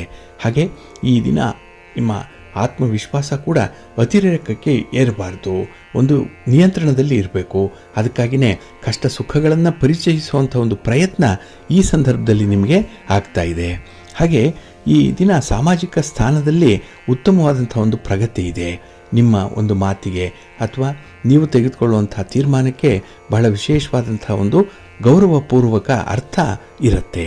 ಹಾಗೆ ಕಾರ್ಯಕ್ಷೇತ್ರದಲ್ಲಿ ಹಿರಿಯರ ಮಾರ್ಗದರ್ಶನ ನಿಮಗೆ ಈ ದಿನ ಸಿಕ್ಕುವಂಥದ್ದು ಇದೆ. ಒಳ್ಳೆಯ ಸಹಕಾರ ನಿಮಗೆ ಸಿಕ್ಕತ್ತೆ. ಹಾಗೆ ಈ ದಿನ ಅನಾರೋಗ್ಯ ಪರಿಸ್ಥಿತಿಯನ್ನು ಎದುರಿಸಲಿಕ್ಕೆ ಹಣ ಸ್ವಲ್ಪ ವೆಚ್ಚವಾಗುವಂಥದ್ದು ಕೂಡ ಇದೆ. ಇನ್ನು ಅತಿಯಾದಂತಹ ಮಾತು ನಿಮಗೆ ತೊಂದರೆಯನ್ನು ತರಬಹುದು. ಹಾಗಾಗಿ ಮಾತನ್ನು ಸ್ವಲ್ಪ ನಿಯಂತ್ರಣದಲ್ಲಿ ಇಟ್ಕೊಳ್ಳಿ. ಮನೆಯಲ್ಲೂ ಕೂಡ ಈ ದಿನ ಒತ್ತಡದ ವಾತಾವರಣ ಇದೆ, ಅದನ್ನು ತಿಳಿಯಾಗಿಸ್ಕೊಳ್ಬೇಕು. ಅದಕ್ಕಾಗಿ ನೆಮ್ಮದಿಯಿಂದ ಇರಬೇಕು. ಎಲ್ಲವೂ ಕೂಡ ನಿಮ್ಮ ಕೈಯಲ್ಲಿದೆ. ಅದರಂತೆ ಈ ದಿನ ನೀವು ನಿಮ್ಮ ಮನೆ ದೇವರನ್ನು ಸ್ಮರಣೆ ಮಾಡಿಕೊಳ್ಳಿ, ನಿಮ್ಮ ಇಷ್ಟ ದೇವರನ್ನು ಪ್ರಾರ್ಥನೆ ಮಾಡಿಕೊಳ್ಳಿ. ವರಾಹಸ್ವಾಮಿಯನ್ನು ಈ ದಿನ ಪ್ರಾರ್ಥನೆ ಮಾಡಿ, ಒಳ್ಳೆಯದಾಗತ್ತೆ. ನಿಮ್ಮ ಅದೃಷ್ಟದ ಬಣ್ಣ ಬಿಳುಪು, ಅದೃಷ್ಟದ ದಿಕ್ಕು ಈಶಾನ್ಯ ದಿಕ್ಕು, ಅದೃಷ್ಟ ಸಂಖ್ಯೆ 1. ಮಕರ ರಾಶಿಯವರಿಗೆ ಈ ದಿನ ಕಳತ್ರ ಸ್ಥಾನದಲ್ಲಿ ಚಂದ್ರ ಇದ್ದಾನೆ. 7ನೇ ಮನೆಯಲ್ಲಿ ಚಂದ್ರ. ಹಾಗಾಗಿ ಮನಸ್ಸಿಗೆ ಸಮಾಧಾನ. ಇನ್ನು ಈ ದಿನ ಪಾರ್ಟ್ನರ್ಶಿಪ್ಪಲ್ಲಿ ವ್ಯವಹಾರ ಮಾಡುವಂಥವ್ರಿಗೂ ಕೂಡ ಒಳ್ಳೆಯ ಲಾಭ ಇದೆ. ಹಾಗೆ ಈ ದಿನ ನಿಮಗೆ ವೃತ್ತಿಪರವಾದಂತಹ ಉದ್ಯೋಗದಲ್ಲೂ ಕೂಡ ವಿವಾದಗಳು ಪರಿಹಾರದತ್ತ ಸಾಗುತ್ತೆ. ಎಲ್ಲೋ ಎಡವಟ್ಟು ಮಾಡ್ಕೊಂಡಿದ್ದೀರಿ, ಎಲ್ಲೋ ಒಂದು ಕಡೆ ಸಮಸ್ಯೆ ಇದೆ, ಅದನ್ನು ನಿವಾರಣೆ ಮಾಡಿಕೊಳ್ಳುವಂಥ ಒಂದು ಪ್ರಯತ್ನ ಈ ದಿನ ಆಗುತ್ತೆ. ಹಾಗೆ ಆಧ್ಯಾತ್ಮಿಕ ಸೇವಾ ಕಾರ್ಯಕ್ರಮಗಳಲ್ಲಿ ವಿಶೇಷವಾಗಿ ಭಾಗವಹಿಸುವಂಥ ಅವಕಾಶ ಕೂಡ ಇದೆ. ಹಾಗೆ ದೇವರ ಅನುಗ್ರಹದಿಂದ ಯೋಜಿತ ಕಾರ್ಯಗಳು ಪೂರ್ಣ ಆಗತ್ತೆ. ಎಲ್ಲೂ ಕೂಡ ಅಡೆತಡೆ ಅನ್ನುವಂಥದ್ದು ಇರಲ್ಲ. ಹಾಗೆ ಈ ದಿನ ವ್ಯಾಪಾರದಲ್ಲಿ ಹೊಸ ಉತ್ಸಾಹದಿಂದ ಲಾಭವನ್ನು ಪಡ್ಕೊಳ್ತೀರಿ. ಆತ್ಮೀಯರಿಂದ ಶುಭ ಕಾರ್ಯಕ್ಕೆ ಆಹ್ವಾನಗಳು ಬರುವಂಥದ್ದು ಕೂಡ ಇದೆ. ಇನ್ನು ಈ ದಿನ ಯಾವುದೇ ಸಮಸ್ಯೆ ಎದುರಾದರೂ ಕೂಡ ಅದು ಬಹಳ ಪುಟ್ಟದಾದಂಥ ಒಂದು ಸಮಸ್ಯೆ, ಅದನ್ನು ಸಮರ್ಥವಾಗಿ ಎದುರಿಸಬೇಕು ಅಂತ ಹೇಳಿದ್ರೆ ಈ ದಿನ ನಿಮ್ಮ ಒಂದು ವೈಖರಿಯಲ್ಲಾಗಲಿ ನಿಮ್ಮ ಮಾತಿನಲ್ಲಾಗಲಿ ಸ್ವಲ್ಪ ಬದಲಾವಣೆಯನ್ನು ಮಾಡಿಕೊಳ್ಳಿ, ಒಳ್ಳೆಯದಾಗತ್ತೆ. ನಿಮ್ಮ ಆತ್ಮೀಯರಿಂದ ಈ ದಿನ ನಿಮಗೆ ಬೇಕಾದಂತಹ ಸಹಾಯ ಸಹಕಾರಗಳು ಸಿಕ್ಕತ್ತೆ. ಎಂಥದ್ದೇ ಕಷ್ಟದ ಕೆಲಸ ಆದರೂ ಕೂಡ ಯಾರೋ ಒಬ್ಬರು ಮುಂದೆ ನಿಂತು ಮಾಡಿ ಮುಗಿಸುವಂಥದ್ದು ಕೂಡ ಇದೆ. ಇನ್ನು ವಿಶೇಷತೆ ಅಂತ ಹೇಳಿದ್ರೆ ಈ ದಿನದಲ್ಲಿ ಹೊಸ ಸಾಲವನ್ನು ಮಾಡಬೇಕು, ಸಾಲದ ಮರುಪಾವತಿ ಮಾಡಬೇಕು, ಅಥವಾ ಸಾಲ ಸೋಲ ಮಾಡಿ ಆದರೂ ಕೂಡ ಈ ದಿನ ಒಂದು ಭವನವನ್ನು ನಿರ್ಮಾಣ ಮಾಡಬೇಕು ಅನ್ನುವಂಥ ಒಂದು ವಿಚಾರಗಳೇನಿದೆ ಅದು ಮನಸ್ಸಿನಲ್ಲಿ ಬರುತ್ತೆ. ಇನ್ನು ಈ ದಿನದಲ್ಲಿ ವ್ಯವಹಾರದಲ್ಲಿ ಜವಾಬ್ದಾರಿಗಳು ಇದ್ದಕ್ಕಿದ್ದಾಗೆ ಬರುವಂಥದ್ದು ಇದೆ. ಕರ್ತವ್ಯದ ಒತ್ತಡ ಬಂದ್ಬಿಡತ್ತೆ, ಸ್ವಲ್ಪ ಎಚ್ಚರಿಕೆ. ನಿಮ್ಮ ಮನೆ ದೇವರನ್ನು ಸ್ಮರಣೆ ಮಾಡ್ತಾ ಇರಿ. ಹಾಗೆ ಭಕ್ತಿಯಿಂದ ಈ ದಿನ ನೀವು ಕನಕಧಾರ ಸ್ತೋತ್ರವನ್ನು ಹೇಳ್ಕೊಳ್ಳಿ, ಮಹಾಲಕ್ಷ್ಮಿ ಅಮ್ಮನವರ ದರ್ಶನ ಮಾಡಿ, ಮಹಾವಿಷ್ಣುವನ್ನು ಪ್ರಾರ್ಥನೆ ಮಾಡ್ಕೊಳ್ಳಿ, ಒಳ್ಳೆಯದಾಗತ್ತೆ. ನಿಮ್ಮ ಅದೃಷ್ಟದ ಬಣ್ಣ ಬಿಳುಪು, ಅದೃಷ್ಟದ ದಿಕ್ಕು ಈಶಾನ್ಯ ದಿಕ್ಕು, ಅದೃಷ್ಟ ಸಂಖ್ಯೆ 2. ಕುಂಭರಾಶಿ. ಕುಂಭರಾಶಿಯವರಿಗೆ ಈ ದಿನ ಗ್ರಹಸ್ಥಾನಗಳು ತುಂಬ ಉತ್ತಮ ಸ್ಥಿತಿಯಲ್ಲಿದೆ. ಅದರಲ್ಲೂ 6ರ ಸ್ಥಾನದಲ್ಲಿ ಚಂದ್ರ ಇದ್ದಾಗ ಷಷ್ಠ ಸ್ಥಾನ ಇದು. ಹಾಗಾಗಿ ಈ ದಿನದ ಕೆಲಸ ಕಾರ್ಯಗಳು ಬಹಳ ವಿಶೇಷವಾಗಿ ಮುಂದುವರಿಯುತ್ತೆ. ಹಾಗೆ ಈ ದಿನ ನಿಮ್ಮ ಒಂದು ಪ್ರತಿಭೆ, ನಿಮ್ಮ ಯೋಗ್ಯತೆ, ನಿಮ್ಮ ಟ್ಯಾಲೆಂಟು ಇದಕ್ಕೆ ಸಂಬಂಧಪಟ್ಟಂತಹ ಒಂದು ಒಳ್ಳೆಯ ತೀರ್ಮಾನವನ್ನು ಕೈಗೊಳ್ಳುವಂಥದ್ದು ಕೂಡ ಇದೆ. ಹಾಗೆ ಈ ದಿನ ಯಾವುದೇ ಒಂದು ವಿಚಾರದಲ್ಲೂ ಕೂಡ ನಿಮ್ಮ ಮೇಲಧಿಕಾರಿಗಳಾಗಲಿ ಮನೆಯಲ್ಲಿರುವಂಥ ಹಿರಿಯರಾಗಲಿ ನಿಮಗೆ ಉತ್ತಮ ಮಾರ್ಗದರ್ಶನವನ್ನು ನೀಡುವಂಥದ್ದು ಕೂಡ ಇದೆ. ಹಾಗೆ ಈ ದಿನ ಯೋಗ್ಯತಾನುಸಾರ ನಿಮ್ಮ ಕೆಲಸ ಕಾರ್ಯಗಳನ್ನು ಆಯ್ಕೆ ಮಾಡಿಕೊಳ್ಳಿ. ನಿಮ್ಮ ಸಂಬಂಧಗಳನ್ನು ಇಲ್ಲಿ ಸ್ವಲ್ಪ ಸೃಷ್ಟಿ ಮಾಡಿಕೊಳ್ಳುವಂಥದ್ದು ತುಂಬ ಅಗತ್ಯ ಇದೆ. ಇನ್ನು ಈ ದಿನ ಬಹಳ ಸಂಯಮದಿಂದ ನೆನಗುದಿಗೆ ಬಿದ್ದಿರುವಂತಹ ವಿವಾದಗಳನ್ನು ಸರಳವಾಗಿ ಬಗೆಹರಿಸುವಂಥ ಒಂದು ಪ್ರಯತ್ನದಲ್ಲೂ ಕೂಡ ಇರ್ತೀರಿ. ಹಾಗೆ ನೀವು ನಿರ್ಧರಿಸಿದಂಥ ದಾರಿಯಲ್ಲಿ ಮುಂದುವರಿರಿ. ನಿಮ್ಮ ವಿರೋಧಿಗಳನ್ನು ದೂರದಲ್ಲಿರಿಸಲಿಕ್ಕೆ ನಿಮ್ಮ ಕಾರ್ಯಕ್ಷೇತ್ರದಲ್ಲಿ ಹೊಸ ತಂತ್ರಗಳನ್ನು ರೂಪಿಸಬೇಕಾಗತ್ತೆ. ಮನೆಯ 4 ಗೋಡೆಯ ಒಳಗೆ ಕುಟುಂಬದ ಭಿನ್ನಾಭಿಪ್ರಾಯಗಳನ್ನು ನಿವಾರಣೆ ಮಾಡಿಕೊಳ್ಳುವಂಥ ಒಂದು ಪ್ರಯತ್ನ ಮಾಡಿ. ಸ್ನೇಹಿತರ ವಲಯದೊಳಗೆ ಹಣಕಾಸಿನ ವ್ಯವಹಾರದಿಂದ ಆದಷ್ಟು ತಪ್ಪಿಸ್ಕೊಳ್ಳಿ. ಇನ್ನು ನಷ್ಟ ಅನುಭವಿಸಬೇಕು ಅನ್ನುವಂಥ ಒಂದು ನಿಟ್ಟಿನಲ್ಲಿ ಆದಷ್ಟು ಇಂಥ ವ್ಯವಹಾರಗಳನ್ನು ಈ ದಿನ ಸ್ವಲ್ಪ ಸ್ಥಗಿತಗೊಳಿಸುವಂಥದ್ದು ಉತ್ತಮ. ಹಾಗೆ ಈ ದಿನ ಎಲ್ಲ ಕಡೆ ಅನುಕೂಲಕರವಾದಂಥ ಒಂದು ವಾತಾವರಣ ಇದೆ. ಹಳೆಯ ಸಾಲಗಳು ತೀರುತ್ತೆ. ಮನಸ್ತಾಪ ಆಗಿರುವಂಥವರು ತಿಳಿಯಾಗಿ ಈ ದಿನ ಎಲ್ಲರೊಂದಿಗೆ ಸಹಕರಿಸುವಂಥದ್ದು ಇರುತ್ತೆ. ಒಟ್ಟಾರೆ ನಿಮ್ಮ ವ್ಯವಹಾರಗಳಲ್ಲಿ ನಿಮ್ಮ ಜವಾಬ್ದಾರಿಗಳೇನು ಅನ್ನುವಂಥದ್ದನ್ನು ಬಹಳ ಪರಿಣಾಮಕಾರಿಯಾಗಿ ತಿಳಿಸುವಂಥ ಒಂದು ಪ್ರಯತ್ನ ಇರುತ್ತೆ. ಒಟ್ಟಾರೆ ಈ ದಿನ ನಿಮಗೆ ಸಂತೋಷದ ದಿನ. ನಿಮ್ಮ ಇಷ್ಟ ದೇವರನ್ನು ಆರಾಧನೆ ಮಾಡಿಕೊಳ್ಳಿ. ಹಾಗೆ ಭಕ್ತಿಯಿಂದ ಈ ದಿನ ನೀವು ಶಿವ ಪಾರ್ವತಿಯರ ದರ್ಶನ ಮಾಡಿ ಶಿವಸ್ತೋತ್ರವನ್ನು ಹೇಳ್ಕೊಳ್ಳಿ, ಒಳ್ಳೆಯದಾಗತ್ತೆ. ನಿಮ್ಮ ಅದೃಷ್ಟದ ಬಣ್ಣ ನೇರಳೆ, ಅದೃಷ್ಟದ ದಿಕ್ಕು ಈಶಾನ್ಯ ದಿಕ್ಕು, ಅದೃಷ್ಟ ಸಂಖ್ಯೆ 3. ಮೀನರಾಶಿ. ಮೀನರಾಶಿಯವರಿಗೆ ಈ ದಿನ ಪಂಚಮದಲ್ಲಿ ಚಂದ್ರ ಇರುವಂತಹ ದಿನ, ಪೂರ್ವ ಪುಣ್ಯ ಸ್ಥಾನ ಇದು. ಹಾಗೆ ಈ ದಿನ ಹೊಸ ವ್ಯಾಪಾರ ವ್ಯವಹಾರಗಳು ಸ್ವಲ್ಪ ಮಟ್ಟಿಗೆ ಯಶಸ್ಸನ್ನು ಕಾಣುತ್ತೆ. ಆರಂಭಿಕ ಅವಧಿಯಲ್ಲಿ ಯಶಸ್ಸಿದೆ. ಮಧ್ಯಾಹ್ನದ ನಂತರದಲ್ಲಿ ನಿಮ್ಮ ವ್ಯಾಪಾರದ ಚಟುವಟಿಕೆಗಳು ಮಧ್ಯಮವಾಗಿಬಿಡತ್ತೆ. ಹಾಗೆ ಈ ದಿನ ನಿರುದ್ಯೋಗಿಗಳಿಗೆ ಅಪ್ರಯತ್ನಪೂರ್ವಕವಾಗಿ ಕಾರ್ಯಸಿದ್ಧತೆ ಉಂಟಾಗುವಂಥದ್ದು ಕೂಡ ಇದೆ. ಒಟ್ಟಾರೆ ನೀವು ಬಯಸಿದಂತಹ ಉದ್ಯೋಗ, ಅದರಲ್ಲೂ ನಿಮ್ಮ ಮನಃಶಾಂತಿಗಾಗಿ ಈ ದಿನ ಹೊಸ ಹೊಸ ಆವಿಷ್ಕಾರಗಳನ್ನು ಮಾಡುವಂಥದ್ದು ಕೂಡ ಇದೆ. ಇನ್ನು ಹಣಕಾಸಿನ ಪರಿಸ್ಥಿತಿ ಸ್ವಲ್ಪ ಆಶಾದಾಯಕವಾಗಿರುತ್ತೆ. ಹಾಗೆ ನಿಮ್ಮ ಶ್ರಮಕ್ಕೆ ತಕ್ಕ ಮನ್ನಣೆ ಅನ್ನುವಂಥದ್ದು ಸಿಕ್ಕತ್ತೆ ಈ ದಿನದಲ್ಲಿ. ಇನ್ನು ವಿಶೇಷತೆ ಅಂತ ಹೇಳಿದ್ರೆ ಆದಾಯದಲ್ಲಿ ಸ್ವಲ್ಪ ಏರುಪೇರುಗಳು ಆಗುವಂಥದ್ದು, ಒಂದು ಕನ್ಸಿಸ್ಟೆನ್ಸಿ ಅನ್ನುವಂಥದ್ದು ಇರಲ್ಲ. ಹಾಗಾಗಿನೇ ಈ ದಿನ ಮನಸ್ಸಿಗೆ ಸ್ವಲ್ಪ ಬೇಸರ ಉಂಟಾಗುವಂಥ ಸಾಧ್ಯತೆ ಇದೆ. ಇನ್ನು ಈ ದಿನದಲ್ಲಿ ಗೃಹ ಬಳಕೆ ಸಾಮಗ್ರಿ ಖರೀದಿಸುವ ಸಂದರ್ಭದಲ್ಲಿ ಸ್ವಲ್ಪ ಎಚ್ಚರಿಕೆ ಬೇಕು. ಶಿಕ್ಷಣ ಕ್ಷೇತ್ರದಲ್ಲಿರುವಂಥವ್ರಿಗೆ ಹೆಚ್ಚಿನ ಪ್ರಗತಿ ಈ ದಿನ ಇರುತ್ತೆ. ಇನ್ನು ಯಾವುದೇ ಸಮಸ್ಯೆಯನ್ನು ಅನಾಯಾಸವಾಗಿ ಎದುರಿಸುವಂಥ ಒಂದು ಧೈರ್ಯ ಇದೆ, ಆತ್ಮವಿಶ್ವಾಸ ಇದೆ. ಅದಕ್ಕಾಗಿಯೇ ಈ ದಿನ ಯಾವುದೇ ಒಂದು ವಾದ ವಿವಾದಗಳಲ್ಲಿ ತೊಡಗಿಸ್ಕೊಳ್ಬೇಡಿ, ಅಂದರೆ ಆರ್ಗ್ಯುಮೆಂಟ್ಗೆ ಹೋಗಬೇಡಿ. ಯಾವುದೇ ಒಂದು ಫಲಿತಾಂಶ ಬಂದರೂ ಕೂಡ ಅದು ನಿಮ್ಮಲ್ಲಿ ಒಬ್ಬರಿಗೆ ಲಾಭ ಅನ್ನುವಂಥದ್ದು ಆಗುತ್ತೆ. ಒಂದು ಶುಭ ಇದೆ, ಇನ್ನೊಂದು ಲಾಭ ಇದೆ.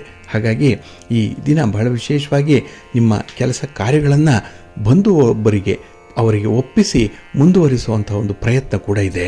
ಒಟ್ಟಾರೆ ಈ ದಿನ ಬಹುಕಾಲದ ಸಮಸ್ಯೆಗಳನ್ನು ನಿವಾರಣೆ ಮಾಡಿಕೊಳ್ಳಿಕ್ಕೆ ಒಂದು ಒಳ್ಳೆಯ ಫಲ ಸಿಕ್ಕುವಂಥ ಒಂದು ವಿಶೇಷ ಸಂದರ್ಭ ಇದು. ಹಾಗೆ ಈ ದಿನ ಸ್ಥಿರವಾಸರದ ದಿನದಲ್ಲಿ ಹಣಕಾಸಿನ ಪರಿಸ್ಥಿತಿ ಸ್ವಲ್ಪ ಆಶಾದಾಯಕವಾಗಿರುತ್ತೆ. ಅದಕ್ಕಾಗಿ ಸ್ವಲ್ಪ ಪ್ರಯತ್ನ ಮಾಡಿ, ಒಳ್ಳೆಯದಾಗುತ್ತೆ. ನಿಮ್ಮ ಮನೆ ದೇವರನ್ನು ಸ್ಮರಣೆ ಮಾಡಿಕೊಳ್ಳಿ. ಹಾಗೆ ಭಕ್ತಿಯಿಂದ ಈ ದಿನ ನೀವು ಗಣಪತಿಯನ್ನು ಆರಾಧನೆ ಮಾಡಿ, ಗಣಪತಿಯ ಸ್ತೋತ್ರವನ್ನು ಹೇಳ್ಕೊಳ್ಳಿ, ಸುಬ್ರಹ್ಮಣ್ಯ ಸ್ವಾಮಿಯ ದರ್ಶನ ಮಾಡಿಕೊಳ್ಳಿ, ಒಳ್ಳೆಯದಾಗುತ್ತೆ.